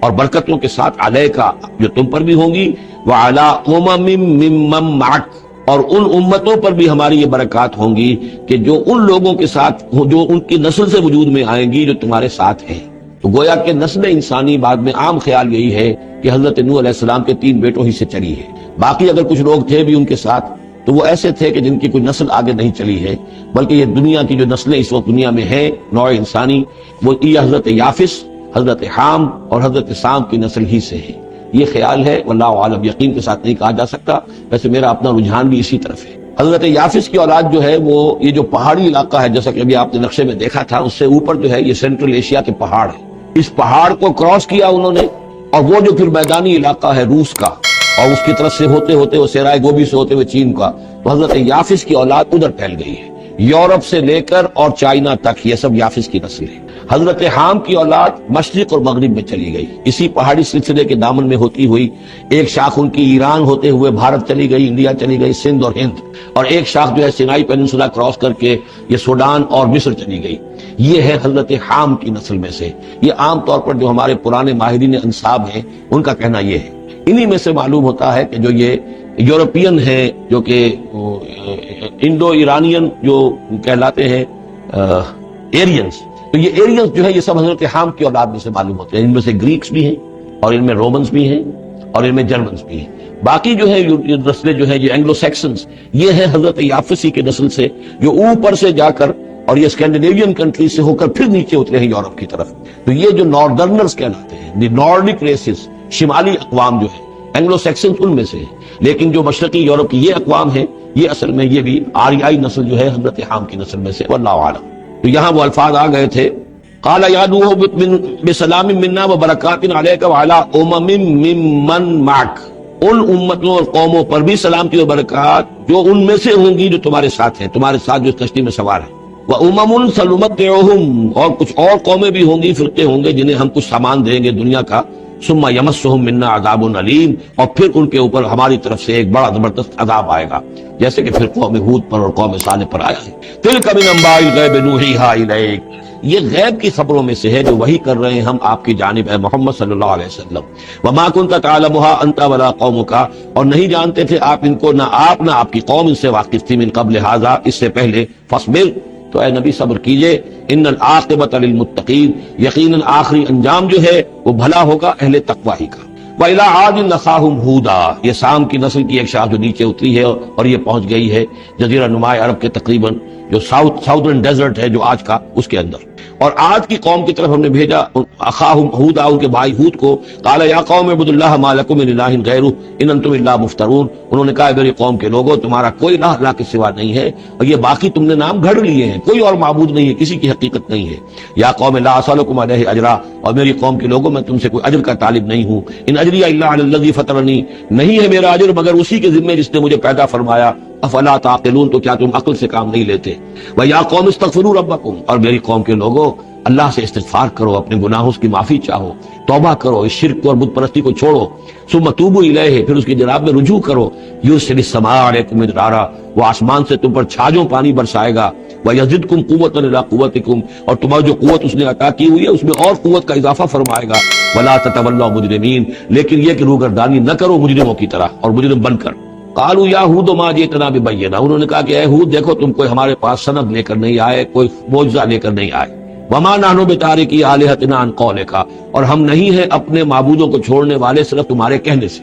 وما نحن لک بمؤمنین، اور ہم نہیں ہیں تمہاری بات ماننے والے. ان نقول الا اعتراک بعض آلہتنا بسوء، ہم تو یہی کہتے ہیں، اس کے سوا اور کچھ نہیں ہمارا خیال، کہ ہمارے بعض معبودوں کی جو تم نے کوئی گستاخی کی ہے، ان کی نفی کی ہے، تو ان کی طرف سے تمہیں کوئی تکلیف پہنچ گئی ہے، یعنی تمہارا دماغی توازن ٹھیک نہیں رہا ہے، کوئی آسیب تمہیں ہو گیا ہے، تم پر پھٹکار پڑی ہے ہمارے بعض معبودوں کی. قال انی اشہد اللہ واشہدوا، حضرت ہود نے فرمایا دیکھو میں اللہ کو گواہ کر کے کہہ رہا ہوں اور تم بھی گواہ رہو، انی بریء مما تشرکون، کہ جن کو تم شریک ٹھہرا رہے ہو میں ان سے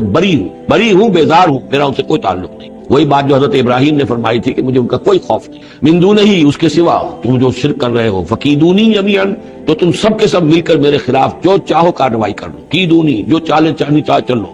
ثم لا تنظرون، مجھے کوئی مہلت نہ دو. انی توکلت علی اللہ ربی و ربکم، میں نے تو توکل کیا ہے اپنے رب پر، اللہ پر جو میرا بھی رب ہے اور تمہارا بھی رب ہے. ما من دابۃ الا هو آخذ بناصیتها، نہیں ہے کوئی بھی جاندار مگر یہ کہ اس کی پیشانی جو ہے اللہ ہی کے ہاتھ میں. وہ دعا جو میں نے آپ کو سنائی تھی اس میں حضور کے الفاظ بھی یہ ہیں، وناصیتی بیدک، اللہم انی عبدک وابن عبدک وابن امتک فی قبضتک ناصیتی بیدک ماض فی حکمک عدل فی قضاؤک. وہ آخذ بناصیتها، ہر جاندار کی پیشانی اللہ کے ہاتھ میں ہے، یعنی اس کی قسمت، اس کی تقدیر، اسے کیا ملنا ہے، اس کے ساتھ کیا ہونا، یہ سب اللہ کے ہاتھ میں ہے. ان ربی علی صراط مستقیم، یقیناً میرا رب تو سیدھی راہ پر ملے گا، سیدھی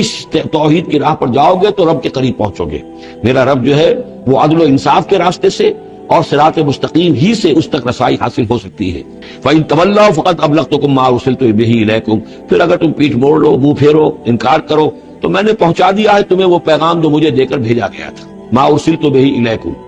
وَيَسْتَخْلِفُ رَبِّي قَوْمًا غَيْرَكُمْ، پھر میرا رب جو ہے تمہیں تباہ کرے گا، ختم کرے گا اور تمہاری جگہ کسی اور قوم کو لے آئے گا. وَلَا تَضُرُّونَهُ شَيْئًا، اور تم اس کا کچھ بگاڑ نہیں سکو گے. ان ربی علی کل شیء حفیظ، یقیناً میرا رب جو ہے ہر چیز کا نگہبان ہے. وَلَمَّا جَاءَ أَمْرُنَا، جب ہمارا حکم آ گیا عذاب کا فیصلہ، نجینا ہودا والذین آمنوا معہ، ہم نے نجات دے دی، بچا لیا ہود کو اور ان کو جو اس کے ساتھ ایمان لائے تھے، برحمت منا، اپنی رحمت سے، ونجیناہم من عذاب غلیظ، اور ہم نے انہیں بچا لیا ایک بہت ہی گاڑھے اور بھاری عذاب سے. وتلک عاد جحدوا بآیات ربہم، یہ تھے عاد، یہ تھی قوم، بڑی زبردست قوم، انہوں نے انکار کیا اپنے رب کی آیات کا. وعصوا رسلہ، اور انہوں نے نافرمانی کی اپنے رسولوں کی. یہ رسولوں سے مراد کیا ہے؟ اصل میں انبیاء تو آتے رہتے ہیں، آخر میں پھر رسول آتا ہے، چھوٹے چھوٹے، جس طریقے سے کہ اللہ تعالیٰ کی طرف سے سمجھانے کے لیے ان کے معلمین کی حیثیت سے، تو وہاں پہ ان کو بھی رسول کہہ دیا گیا. جیسا کہ میں نے کہا تھا قرآن مجید میں یہ الفاظ ایک دوسرے کی جگہ آ جاتے ہیں. وَاتَّبَعُوا أَمْرَ كُلِّ جَبَّارٍ عَنِيدٍ، انہوں نے رسولوں کی تو نافرمانی کی اور پیروی کی ان کے حکم کی جو سرکش تھے اور مخالف تھے. وَأُتْبِعُوا فِي هَذِهِ الدُّنْيَا لَعْنَةً، اور ان کے پیچھے لگا دی گئی اس دنیا میں بھی لعنت، وَيَوْمَ الْقِيَامَةِ، اور قیامت کے دن کے لیے بھی. أَلَا إِنَّ عَادًا كَفَرُوا رَبَّهُمْ، آگاہ ہو جاؤ قوم عاد نے اپنے رب کا کفر کیا تھا. أَلَا بُعْدًا لِعَادٍ قَوْمِ ہود، سن لو پھٹکار ہے عاد پر جو قوم ہود تھی، جس کی طرف حضرت ہود علیہ السلام کو بھیجا گیا. وَإِلَىٰ ثَمُودَ أَخَاهُمْ صَالِحًا، اب ان میں سے جو لوگ بچے تھے وہ پھر آگے وسطی علاقے کی طرف گئے ہیں اور وہاں ہجر کے علاقے میں جا کے آباد ہوئے. وہاں سمود نام کی ایک بڑی قوم ابھری اور ان کے اندر بھی جب پھر وہی خرابیاں آ گئیں، وہی شیطان نے ان کو پٹی پڑھائی، وہی بت پرستی شروع ہو گئی، وہی ان کے معبود ہو گئے، تراش لیے انہوں نے. تو إِلَىٰ ثَمُودَ أَخَاهُمْ صَالِحًا، سمود کی طرف ہم نے بھیجا ان کے بھائی صالح کو. قال یا قوم اعبدوا اللہ ما لکم من الہ غیرہ، انہوں نے فرمایا کہ اے میری قوم کے لوگوں اللہ کی بندگی کرو، تمہارا کوئی معبود اس کے سوا نہیں ہے. وہ انشاکم من الارض، اس نے تمہیں زمین سے اٹھایا ہے، ابھارا ہے، بنایا ہے زمین سے. واستعمرکم فیہا، اور اس میں تم کو آباد کیا ہے. فاستغفروہ، تو اس سے استغفار کرو، اس سے اپنے گناہ بخشواؤ. ثم توبوا الیہ، اور پھر اس کی جانب میں رجوع کرو. ان ربی قریب مجیب، یقین میرا رب قریب ہے اور دعا کا قبول کرنے والا ہے. قالوا یا صالح قد كنت فینا مرجوا، انہوں نے کہا ہے صالح تم سے تو ہماری بڑی امیدیں وابستہ تھی. ظاہر بات ہے کہ ایک شخص جو ہے جس کو اللہ چنتا تھا اپنے اخلاق میں، سمجھ میں، فہم میں، فطانت میں وہ ممتاز ہوتے تھے، تو ہم سمجھتے تھے تم آباء و اجداد کا نام روشن کرو گے. یہ تم نے کیا کیا؟ تم نے تو کہنا شروع کر دیا کہ آباء و اجداد کے جو طریقے ہیں یہ غلط ہیں، ان کا دین غلط ہے، ان کے عقیدے غلط ہیں، ان کے معبود جن کو ہمارے آباء و اجداد پوجتے آئے یہ کوئی حقیقت نہیں. ہم توقع کرتے تھے کہ تم قوم کا نام روشن کرو گے، تم آباء و اجداد کے لیے عزت کا اور ان کے لیے مزید جو ہے دنیا کے اندر ان کے ناموری کا سبب ذریعہ بنو گے. قالوا یا صالح قد كنت فینا مرجوا، تم سے تو ہمیں بہت سی امیدیں تھی قبل ھذا، اس سے پہلے. اتنہانا نعبد ما یعبد آباؤنا، یہ کیا ہوا، تم ہمیں روک رہے ہو ان چیزوں کو پوجنے سے کہ جن کو ہمارے آبا و اجداد پوجتے تھے. وَإِنَّنَا لَفِي شَكٍّ مِّمَّا تَدْعُونَا إِلَيْهِ مُرِيبٍ، اور یقیناً جس چیز کی طرف تم ہمیں بلا رہے ہو اس کے بارے میں ہمیں شکوک و شبہات ہیں، ہمارا دل اس پر ٹھکتا نہیں ہے. قَالَ يَا قَوْمِ أَرَأَيْتُمْ إِن كُنتُ عَلَىٰ بَيِّنَةٍ مِّن رَّبِّي، وہی بات انہوں نے کہی، اے میری قوم کے لوگوں سوچو، اگر میں پہلے سے بھی اپنے رب کی طرف سے بینہ پر تھا، میری فطرت سلیم تھی، تم دیکھتے تھے کہ میں تمہارے درمیان ایک اچھا آدمی، صاف ستھرا کردار رکھنے والا انسان، میری فطرت صالح تھی. وَآتَانِي مِنْهُ رَحْمَةً، اور اللہ نے پھر مجھے اپنے پاس سے رحمت عطا کر دی، اب وہی آ گئی، نبوت عطا کر دی گئی. فَمَن يَنصُرُنِي مِنَ اللَّهِ إِنْ عَصَيْتُهُ، تو اب اگر میں اللہ کی نافرمانی کروں تو مجھے کون بچائے گا، کون اس کی پکڑ سے مجھے بچا سکے گا. فَمَا تَزِيدُونَنِي غَيْرَ تَخْسِيرٍ، تو تم تو اضافہ نہیں کرو گے میرے لیے مگر خسارے کے اندر. تم چاہتے ہو کہ میں اپنی اس چیز کو چھوڑ کر اور آبا و اجداد کا نام لوں اور ان کے معبودوں کو پوجنا شروع کر دوں، تو تم تو میری تباہی کے در پہ. وَيَا قَوْمِ هَٰذِهِ نَاقَةُ اللَّهِ لَكُمْ آیَةٌ، اور دیکھو میری قوم کے لوگوں، یہ اللہ کی اونٹنی ہے، تمہارے لیے ایک نشانی ہے. فَذَرُوهَا تَأْكُلْ فِي أَرْضِ اللَّهِ، اسے چھوڑے رکھو، یہ چرتی رہے اللہ کی زمین میں، جہاں چاہے جہاں سے چاہے کھائے. فَلَا تَمَسُّوهَا بِسُوءٍ، اور دیکھنا کسی برے ارادے سے اس کو ہاتھ نہ لگانا. فَيَأْخُذَكُمْ عَذَابٌ قَرِيبٌ، تو پھر تمہیں آ پکڑے گا وہ عذاب کہ جو اب دور نہیں ہے، قریب ہی ہے. فَعَقَرُوهَا، تو انہوں نے اس کی کونچیں کاٹ ڈالی، اس کو ہلاک کر دیا. فَقَالَ تَمَتَّعُوا فِي دَارِكُمْ ثَلَاثَةَ أَيَّامٍ، حضرت صالح نے فرمایا کہ اچھا ٹھیک ہے، اب تم اپنے گھروں کے اندر جو بھی کھانا پینا ہے، رچنا بسنا ہے، تین دن تک رہ لو اور بس لو. ذَلِكَ وَعْدٌ غَيْرُ مَكْذُوبٍ، یہ وہ وعدہ ہے کہ جو جھوٹا ثابت نہیں ہوگا. فَلَمَّا جَاءَ أَمْرُنَا، تو جب ہمارا وہ فیصلہ آ گیا، ہماری بات آ گئی، ہمارا حکم پہنچ گیا، نجینا صالحا والذین آمنوا معه، ہم نے نجات دی صالح کو بھی اور ان لوگوں کو جو ان کے ساتھ ایمان لائے تھے، برحمت منا، اپنی خاص رحمت سے، ومن خزي یومئذ، اور اس دن کی رسوائی سے اللہ ہم نے انہیں بچا لیا. ان ربک هو القوی العزیز، یقیناً آپ کا پروردگار زور والا ہے، زبردست ہے. واخذ الذین ظلموا الصیحة، اور ان ظالموں کو، مشرکوں کو، کافروں کو پکڑ لیا ایک ہولناک آواز نے، ایک چنگھاڑ آئی. فَأَصْبَحُوا فِي دِيَارِهِمْ جَاثِمِينَ، تو اپنے گھروں کے اندر اوندھے پڑے رہ گئے. كَأَن لَّمْ يَغْنَوْا فِيهَا، ایسے ہو گئے جیسے کبھی یہاں آباد تھے ہی نہیں، کبھی یہاں کوئی رہتا تھا ہی نہیں. أَلَا إِنَّ ثَمُودَ كَفَرُوا رَبَّهُمْ، آگاہ ہو جاؤ، سمود نے اپنے رب کا کفر کیا. أَلَا بُعْدًا لِّثَمُودَ، آگاہ ہو جاؤ، پھٹکار ہے سمود پر. وَلَقَدْ جَاءَتْ رُسُلُنَا إِبْرَاهِيمَ بِالْبُشْرَىٰ، اب یہاں حضرت ابراہیم کا ذکر آ رہا ہے. میں نے کہا تھا کہ 3 رسول پری ابراہمک، نوح،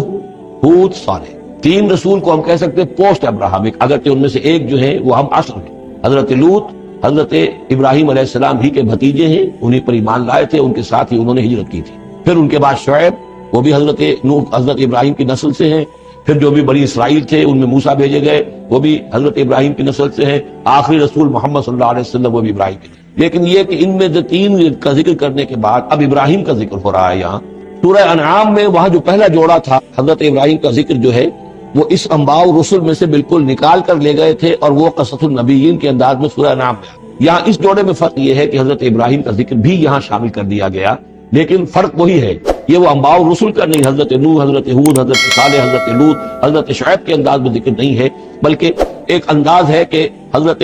لوط علیہ السلام جن شہروں کی طرف بھیجے گئے تھے اور اس کی وہاں پہ بسنے والوں نے ان کی بات ماننے سے انکار کیا، تو جو عذاب الہی لے کر جو فرشتے آئے تھے جنہیں بھیجا گیا تھا وہ پہلے آئے حضرت ابراہیم کے ہاں، اور وہاں حضرت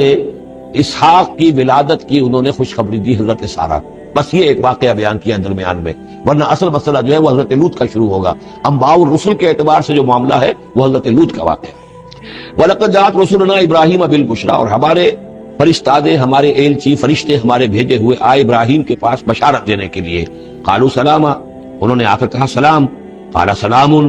حضرت ابراہیم نے بھی سلام کا جواب سلام سے دیا. فما لبث ان جاء بعجل حنیذ، تو پھر ذرا بھی دیر نہ کی، فوراً گئے اور ایک تلا ہوا بچڑا ان کی ضیافت کے لیے لا کر سامنے رکھ دیا. فلما رأى أيديهم لا تصل إليه، تو جب انہوں نے دیکھا کہ ان کا تو ہاتھ آگے بڑھ ہی نہیں رہا، اس بچڑے کا گوشت کھانے کے لیے آمادہ ہی نہیں ہے، نکرہ ہوں، تو اب وہ کچھ کھٹکے دل میں کہ یہ ہے کون. اس زمانے میں رواج یہ ہوتا تھا کہ دشمن جب آتے تھے کسی کو قتل کرنے کے لیے تو اس کا نمک نہیں چکھتے تھے، نمک خار ہو جائیں گے تو پھر کیسے قتل کریں گے. تو ایک تو اندیشہ یہ ہوا کہ یہ کسی برے ارادے سے آئے ہیں جو میری یہ ضیافت قبول نہیں کر رہے. نکرہم وأوجس منہم خیفہ، اور ان کے دل میں، حضرت ابراہیم کے دل میں ان کی طرف سے ایک خوف پیدا ہو گیا. قالوا لا تخف، انہوں نے کہا نہیں آپ ڈریے نہیں، انا ارسلنا الی قوم لوط، اصل میں تو اللہ کے ہم فرشتے ہیں، بھیجے گئے ہیں قوم لوط کی طرف. اب وہ آخری فیصلہ اس کا جو ہے وہ ہمیں چکانا ہے. وامرأتہ قائمۃ فضحکت، ادھر کہیں حضرت سارا بھی پیچھے کہیں کھڑی ہوئی ہوں گی پردے کے پیچھے، وہ اس پر ہنس پڑی۔ مطلب یہ کہ حضرت ابراہیم کی جو حالت انہوں نے دیکھی کہ میرا شوہر خوفزدہ ہو گیا تھا، تو اس کے اوپر کچھ ان کا معاملہ ہوا، فضاحکت، وہ ہنسی، فبشرناہا باسحاق، تو ہم نے انہیں بشارت دی اسحاق کی، یعنی فرشتوں نے ان کو بشارت دی اسحاق کی۔ حضرت اسماعیل کی ولادت ہو چکی ہے، لیکن حضرت اسماعیل کو تو حضرت ابراہیم جا کر چھوڑ آئے ہیں، اور وہ تو مکے میں آباد ہے۔ حضرت سارہ کی اولاد ہوئی نہیں تھی، اصل جو خاندانی بیوی تھی ان کی وہ تو حضرت سارہ تھی۔ حضرت حاجرہ جو ہیں وہ تو بادشاہ مصر نے ان کی خدمت میں ان کو پیش کیا تھا، اسی لیے ان کو لونڈی بھی کہہ دیتے ہیں یہ، حالانکہ وہ شہزادی تھی، وہ بادشاہ کے ہاں شاہی خاندان کی خاتون تھی حاجرہ سلام علیہا، لیکن یہ کہ یہ یہودی کہتے ہیں کہ وہ تو لونڈی تھی، کنیز تھی۔ تو چونکہ اولاد نہیں ہوئی تھی حضرت سارہ کے ہاں، تو حضرت سارہ ہی نے کہہ کر پھر حضرت ابراہیم سے کہا تھا کہ آپ تعلق قائم کریں حاجرہ سے، شاید اللہ تعالیٰ آپ کو حاجرہ سے اولاد دے دے۔ لیکن جب وہ اولاد ہو گئی حضرت اسماعیل، تو پھر وہ جو عورت کی ایک فطرت ہے اور مزاج ہے، تو ان کے لیے کھلنے لگی یہ بات کہ مجھے اللہ نے اولاد نہیں دی۔ اب ظاہر بات ہے کہ حضرت ابراہیم کی توجہ زیادہ ہو گئی ہوگی حضرت حاجرہ کی طرف، اپنے بیٹے کی طرف، تو پھر وہ ذریعہ بن گیا کہ انہوں نے کہا کہ انہیں چھوڑ کر آؤ، اور اللہ کے حکم سے حضرت ابراہیم نے حضرت حاجرہ کو اور حضرت اسماعیل کو وہاں بیت اللہ کے پاس، یا بیت اللہ جہاں بعد میں تعبیر ہونا تھا، اس کی صرف بنیادیں اس وقت تھیں لیکن کوئی نشان اور نہیں تھا، وہاں چھوڑ دیا۔ اب یہاں جو ہے اولاد ہو رہی ہے، ان کی بشارت دی جا رہی ہے۔ تو حضرت اسحاق چھوٹے ہیں حضرت اسماعیل سے، فضاحکت فبشرناہا باسحاق ومن وراء اسحاق یعقوب، اور یہ بھی کہا کہ پھر اسحاق کے بعد اسحاق کے ہاں ایک بیٹا ہوگا یعقوب، وہ بہت ہی ہمارے ہاں اس کا درجہ بہت بلند ہوگا، یعنی بیٹے کی وہ بشارت، پھر پوتے کی بشارت۔ قالت یا ویلتا آلد وانا عجوز وہذا بالی شیخا، انہوں نے کہا ہائے میری خرابی، کہ اب میں جنوں گی جبکہ میں ہو چکی ہوں نہایت بوڑھی، اور میرا یہ شیخ جو ہے، میرا یہ جو شوہر ہے، یہ بھی شیخ ہے، یہ بھی ضعیف ہے، بوڑھا ہو چکا ہے۔ ان ھذا لشیء عجیب، یہ تو بڑی عجیب بات جو آپ بتا رہے ہیں، یہ خوشخبری مجھے دے رہے ہیں اس بڑھاپے کی عمر میں کہ میرے ہاں بیٹا ہوگا۔ قالوا اتعجبین من امر اللہ، ان فرشتوں نے کہا کہ کیا آپ تعجب کرتی ہیں اللہ کے معاملے میں؟ اللہ کا فیصلہ ہے، اللہ جیسے چاہے پیدا کرے، ہم اللہ کی طرف سے خوشخبری دے رہے ہیں، اپنی طرف سے نہیں دے رہے۔ رحمت اللہ وبرکاتہ علیکم اہل البیت، اے نبی کے گھر والوں تم پر اللہ کی رحمت ہو، اس کی برکتیں ہیں۔ اب یہاں اہل البیت کو سمجھ لیجئے کس کے لیے ہے، حضرت سارہ کے لیے ہے۔ اہل بیت رسول ازواج مطہرہ، ان کی ایکسٹینشن ہے جو حضور نے کہا ہے اللہم ہؤلاء اہل بیتی، اے اللہ یہ بھی میرے اہل بیت ہیں۔ حضرت فاطمہ، حضرت علی، حضرت حسن، حضرت حسین، وہ بھی اہل بیت میں، یہ ایکسٹینشن ہے۔ اہل بیت اصلاً نبی کی بیوی، یہاں پر کس کے لیے آ رہا؟ حضرت سارہ کے لیے، گھر والے۔ ہم کہتے بھی ہیں گھر والے، گھر والے کون ہوتے ہیں؟ گھر والے تو بیوی ہوتی ہیں۔ قالوا اتعجبین من امر اللہ رحمت اللہ وبرکاتہ علیکم اہل البیت انہ حمید مجید، یقیناً اللہ حمید ہے اور مجید ہے، بہت بزرگ ہے، بڑائیوں والا ہے، اور اپنی ذات میں ستودہ صفات ہے۔ فلما ذهب عن ابراہیم الروع، جب ابراہیم کا خوف جاتا رہا، وجاءت البشریٰ، اور یہ بشارت پہنچ گئی، ان کے لیے خوشی کی بات تھی کہ اب سارہ کے ہاں بھی اللہ تعالیٰ بیٹا عطا کرے گا۔ یجادلنا فی قوم لوط، اب اس نے جھگڑنا شروع کر دیا ہم سے قوم لوط کے بارے میں۔ یہ مجادلہ جو ہے یہ تورات میں بڑی تفصیل سے آیا ہے کہ دیکھو تم جو جا رہے ہو، اگر اس شہر کے اندر، ان بستیوں کے اندر 50 آدمی بھی راست باز ہوں گے تو کیا کرو گے؟ کیا پھر بھی ہلاک کر دو گے؟ فرشتوں نے کہا نہیں، 50 آدمی وہاں ہوئے، اگر راست باز ہوئے تو ہم ہلاک نہیں کریں گے۔ اچھا دیکھو، میری کوئی حیثیت نہیں ہے، میں بہت ناچیز ہوں، لیکن میں پھر جرات کرتا ہوں، میں اللہ سے عرض کرتا ہوں کہ اچھا ہو سکتا ہے 40 ہوں وہاں پر، تو پھر اچھا 40 بھی ہوئے تو پھر ہم ان کو بھی پھر چھوڑ دیں گے، بستیوں کے اوپر عذاب نہیں آئے گا۔ ہوتے ہوتے 5 پہ آ گیا، جس پہ کہ آخر میں کہا گیا کہ اے ابراہیم چھوڑو اب اس بات کو، اب یہ تمہارے رب کا فیصلہ آ چکا۔ وہاں ایک بھی نہیں ہے، تم 5 کی بات کر رہے ہیں، وہاں تو سوائے حضرت لوط علیہ السلام کے خود اور ان کی 2 بیٹیوں کے اور کوئی بھی نہیں تھا کہ جو ان شہروں میں سے بچا۔ تو یجادلنا فی قوم لوط، اب وہ قوم لوط کے بارے میں ہم سے جھگڑنے لگے، یعنی کیونکہ وہ حلیم الطبع تھے، طبیعت میں نرمی تھی، وہی جو حضور کی طبیعت میں بھی تھی، حضرت ابوبکر کی طبیعت میں بھی تھی، اس وجہ سے انہوں نے کہا کہ عذاب سے بچنے کی کوئی شکل ہو سکے۔ ان ابراہیم لحلیم اواہ منیب، 3 الفاظ جمع کر دیے گئے۔ یقیناً ابراہیم بہت ہی حلیم بھی تھا، بہت ہی نرم دل تھا، اور بہت ہی اللہ کی جناب میں رجوع کرنے والا تھا۔ یا ابراہیم عارض عن ھذا، تو اب کہا گیا ان سے کہ ابراہیم اب چھوڑیے، اب اس بات سے آپ ذرا قطع تعلق کیجئے۔ انہ قد جاء امر ربک، یہ تو اب آپ کے رب کا فیصلہ آ چکا ہے۔ وَإِنَّهُمْ آتِيهِمْ عَذَابٌ غَيْرُ مَرْدُودٌ، اب ان پر وہ عذاب آ کر ہی رہے گا جسے لوٹایا نہیں جا سکے۔ وَلَمَّا جَاءَتْ رُسُلُنَا لُوطًا سِيءَ بِهِمْ وَضَاقَ بِهِمْ ذَرْعًا، تو جب آئے ہمارے یہ فرشتادے بھیجے ہوئے، ہمارے یہ پیغامبر، یہ فرشتے لوط کے پاس، سیء بہم، کہ وہاں پر یہ بھیجے گئے تھے بہت خوبصورت لڑکوں کی شکل میں، اور ان کے ہاں جو تھا معاملہ آپ کو معلوم ہے کہ جو عبرت پرستی ان کے ہاں تھی اور جو سوڈمی تھی، تو یہ لڑکے خوبصورت آ گئے تو اس قوم کے لیے، تو ان کے لیے جشن ہو گیا کہ ہمارے لیے شکار آ گئے ہیں بہت اچھے، لوط کے ہاں بڑے عمدہ شکار پہنچے ہیں، لہذا وہ سب غول کے غول اب آ رہے ہیں، حضرت لوط علیہ السلام کے گھر پر چڑھائی کر رہے ہیں۔ تو جب ہمارے یہ فرشتادہ، ہمارے یہ جو نوجوان لڑکوں کی شکل میں جن کو بھیجا گیا تھا فرشتوں کو، جب پہنچے حضرت لوط کے پاس، سیئ بہم، وہ ان کو دیکھ کر بہت غمگین ہوا، یہ بڑا میرے لیے وضاق بہم ذرعا، ان کا دل بڑا تنگ ہوا، وقال ھذا یوم عصیب، اور انہوں نے کہا یہ تو میرے لیے بڑا سختی کا دن آ گیا، میرے پاس اتنی طاقت نہیں ہے کہ میں ان بدبختوں کا مقابلہ کر سکوں، اپنے مہمانوں کو ان کی دست برد سے میں بچا سکوں۔ اور وہ لوگ جو ہیں وہ جانتے تھے جس قسم کی خبیث ان کی تباہی ہو چکی تھی کہ وہ کسی اپیل اور کسی دلیل سے بعد آنے والے نہیں ہیں، تو اس سے ان کے دل کے اندر جو ہے وہ ایک عجیب کیفیت پیدا ہوئی۔ سیء بہم وضاق بہم ذرعا وقال ھذا یوم عصیب وجاءہ قومہ یہرعون الیہ، اور اب آئی اس کی قوم اس کے پاس والہانہ دوڑتی ہوئی، بڑے خوشی سے ناچتے ہوئے آ رہے ہیں کہ آج تو ہمارے لیے جو ہے وہ بہت ہی عمدہ شکار پہنچ گیا ہے۔ ومن قبل كانوا يعملون السيئات، اور وہ پہلے ہی سے ان گندے کاموں کے اندر ملوث تھے۔ قال یا قوم هؤلاء بناتی هن اطهر لكم، حضرت لوط نے فرمایا کہ دیکھو میری قوم کے لوگوں، میری بیٹیاں موجود ہیں، وہ تمہارے لیے بہت پاکیزہ ہیں۔ اس کے دو معنی کیے گئے، ایک تو یہ کہ بیٹیوں سے مراد ہے کہ جو تمہاری بیویاں ہیں وہ میری بیٹیوں کے مانند ہیں۔ نبی جو ہوتا ہے وہ گویا کہ قوم کے لیے والد کی جگہ ہے، جیسے کہ قرآن مجید میں وازواجہ امہاتہم، حضور کی تمام ازواج جو ہیں وہ پوری امت کے لیے ماؤں کے درجے میں ہیں، تو گویا کہ میری بیٹیاں ہیں، اللہ نے تمہارے لیے ان کو پیدا کیا ہے، تمہارے لیے جوڑا بنایا ہے، وہ پاک جو ہے تمہارے لیے راستہ، اپنی شہوت کی کے تقاضے کو پورا کرنے کے لیے صحیح راستہ اس کو چھوڑ کر، اور یہ بھی ہو سکتا ہے کہ انہوں نے اپنی بیٹیوں ہی کو پیش کیا ہو کہ تمہیں اگر کرنا ہی ہے تو نکاح کر لو، میں اپنی بیٹیاں تمہیں نکاح میں دینے کو تیار ہوں، لیکن میرے میرے جو یہ مہمان ہیں ان کے بارے میں مجھے رسوا نہ کرو۔ قال یا قوم هؤلاء بناتی هن اطهر لكم فاتقوا الله ولا تخزون في ضيفي، تو اللہ کا خوف کرو اور دیکھو مجھے میرے مہمانوں کے معاملے میں رسوا مت کرو۔ الیس منکم رجل رشید، کیا تم میں کوئی ایک آدمی بھی شریف اور کوئی ایک آدمی بھی نیک چلن نہیں رہا؟ یعنی کوئی تو تم میں سے ایسا نکل آتا جو میرا ساتھ دیتا، جو میری ہاں میں ہاں ملاتا، تم میں تو معلوم ہوتا ہے کہ کوئی ایک شخص بھی شریف النفس باقی نہیں رہا۔ قالوا لقد علمت ما لنا في بناتك من حق، انہوں نے کہا کہ اے لوط تمہیں خوب معلوم ہے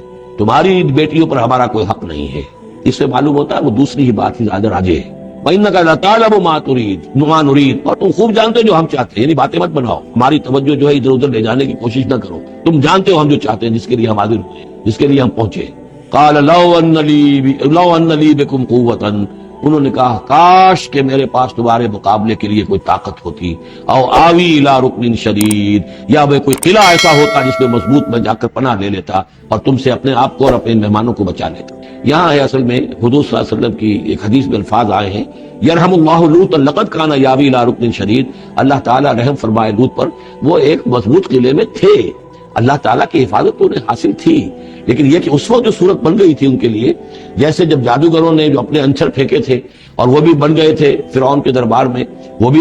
شکل اختیار کر لی تھی انہوں نے سانپوں کی، تو حضرت موسیٰ پر بھی وقتی طور پر خوف طاری ہو گیا تھا۔ تو بن بنائے طب بشری خوف کا ہو جانا یہ کوئی نبوت کی عصمت کے منافی نہیں ہے۔ تو یہاں پر بھی اللہ تعالیٰ کی حفاظت تھی، اور جیسا کہ آیا فرشتوں نے پھر ذرا سا ایک ہاتھ ہلایا اور سب کے سب اندھے ہو گئے، وہ اس طرح کا معاملہ تفاصیل تورات میں ہے۔ قال لو ان لی بکم، لیکن جو حسرت کی کیفیت تھی اور جس طرح ضیق میں ان کی جان اس وقت آئی تھی، اس کا تصور کیجئے، کاش کہ میرے پاس تمہارے مقابلے کے لیے طاقت ہوتی، او آوی الی رکن شدید، یا کوئی ایسا ہوتا مضبوط مستحکم قلعہ جس میں جا کر میں پناہ لے لیتا۔ قالوا یا لوط انا رسول ربک، ان فرشتوں نے کہا اے لوط گھبرائے نہیں، ہم آپ کے رب کے پیغامبر ہیں، بھیجے ہوئے ہیں، لن یصلوا الیک، یہ آپ تک پہنچ ہی نہیں پائیں گے، آپ کو کوئی گردن نہیں پہنچا سکیں گے، آپ بالکل اطمینان رکھیں۔ فاسر باہلک بقطع من اللیل، ابھی رات کا ایک حصہ جو باقی ہے اس میں آپ اپنے اہل کو لے کر، اپنے گھر والوں کو لے کر نکل جائیے اس بستی سے۔ ولا یلتفت منکم احد، اور کوئی بھی آپ میں سے پیچھے نہ دیکھے، پیچھے توجہ نہ کرے، پیچھے کی طرف کوئی خیال نہ آئے کہ ہمارے دوست تھے اور ہمارے یہ تھے اور ہمارے عزیز تھے، الا امراتک، اور آپ کی بیوی بھی ساتھ نہیں جائے گی، وہ بھی یہیں رہے گی۔ یہ دو بیویاں ہیں جلیل القدر پیغمبروں کی، جن کا ذکر پھر آئے گا بڑی وضاحت کے ساتھ سورہ تحریم میں، ایک حضرت نوح علیہ السلام کی بیوی اور ایک حضرت لوط کی بیوی، کہ یہ اگرچہ کہ کانتا تحت عبدین من عبادنا صالحین فخانتاہما فلم یغنیا عنہما من اللہ شیئا، اگرچہ وہ ہمارے دو بہت ہی نیک اور بہت ہی برگزیدہ بندوں کے تحت تھیں، ان کے گھروں میں آباد تھیں، لیکن یہ کہ انہوں نے خیانت کی، اور اس کے نتیجے میں یہ ہے کہ پھر وہ اللہ تعالیٰ کے عذاب سے ان کے شوہر انہیں بچا نہیں سکے، نہ حضرت نوح بچا سکے اپنی اس بیوی کو اور نہ حضرت لوط بچا سکے اپنی اس بیوی کو، الا امرأتک، سوائے آپ کی بیوی کے، انہ مصیبھا ما اصابہم، اس کے اوپر تو وہی مصیبت آ کر رہنی ہے جو ان سب پر آنی ہے، ان موعدہم الصبح، اور دیکھیے ان کے وعدے کا وقت صبح کا ہے، صبح کو وہ عذاب آ جائے گا، الیس صبح بقریب، کیا صبح قریب نہیں ہے؟ یعنی اب جلدی کیجئے، اب آپ فوری طور پر یہاں سے اپنی بچیوں کو لے کر نکل جائیے۔ فلما جاء امرنا جعلنا عالیہا سافلھا، جب ہمارا حکم آ پہنچا ہم نے اس کے اونچے کو نیچا کر دیا، یعنی کسی بستی کو تلپٹ کیا جائے تو چھت نیچے ہو جائے گی اور جو بنیادیں اوپر آ جائیں گی۔ عالیہا سافلھا، الٹ کر رکھ دیا بستیوں کو۔ وامطرنا علیہا حجارۃ من سجیل، اور مزید ان کے اوپر ہم نے بارش برسائی کنکروں کی، پتھروں کی، یعنی یہ کہ ایک طرف تو یہ کہ کوئی زلزلہ آیا یا کچھ اور زمین میں دھماکہ ہوا، ایکسپلوژن ہوا جس سے وہ بستیاں الٹ گئیں، اور اس کے بعد یہ ہے کہ آسمان سے پھر بارش ہوئی ہے ان پر سجیل۔ یہ سجیل اصل میں فارسی کا لفظ ہے سنگ گل، سنگ گل یعنی یہ کہ مٹی جو ہے اگر کسی صحرا کے اندر تھوڑی سی پھوار پڑے اور زیادہ تیز بارش نہ ہو تو وہ ہر قطرے کے ساتھ تھوڑی سی مٹی مل کر وہ ایک چھوٹا سا دانہ بنتا ہے، اور وہ پھر دھوپ جب پڑتی ہے تو وہ پھر پک جاتا ہے، جیسے کہ کہیں آپ اینٹیں پکاتے ہیں اپنے ان کے اندر، بھٹیوں کے اندر، یہ پھر کہلاتی ہے سنگ گل۔ یعنی پتھر تو ہے لیکن یہ پتھر نہیں ہے، یہ مٹی کے بنے ہوئے پتھر ہیں، کنکر ہیں۔ ان کنکروں کی بارش ہوئی جس کے اندر کہ اس کو بالکل دفن کر دیا گیا ان دونوں شہروں کو۔ منضود، تہ بر تہ، تہ بر تہ، وہ جو بارش ہو رہی تھی کنکروں کی تہ بر تہ، مسومۃ عند ربک، اور وہ نشان زد تھے تیرے رب کی طرف سے، یعنی ہر ایک کے لیے معلوم تھا کہ کس کو کون سا پتھر لگنا ہے اور کون سا جو شخص ہے اس کی ہلاکت کس کے ذریعے سے ہونی ہے۔ وما ہی من الظالمین ببعید، اور یہ ان ظالموں سے کچھ زیادہ دور نہیں ہے، یعنی جو مشرکین مکہ ہیں، جو قریش ہے اور عرب کے جو مشرک ہیں، ان سے یہ بستیاں کو دور تو نہیں ہے، اس لیے کہ یہ جب جاتے تھے فلسطین کی طرف اپنے قافلے لے کر تو یہاں سے گزرتے تھے۔ قوم سمود کا مسکن بھی ان کے راستے میں آتے تھے، قوم مدین کا علاقہ بھی ان کے راستے میں آتا تھا، پھر یہ عمورہ اور صدوم کی بستیوں کے جو ہے یہ بھی کچھ ان کے جو آثار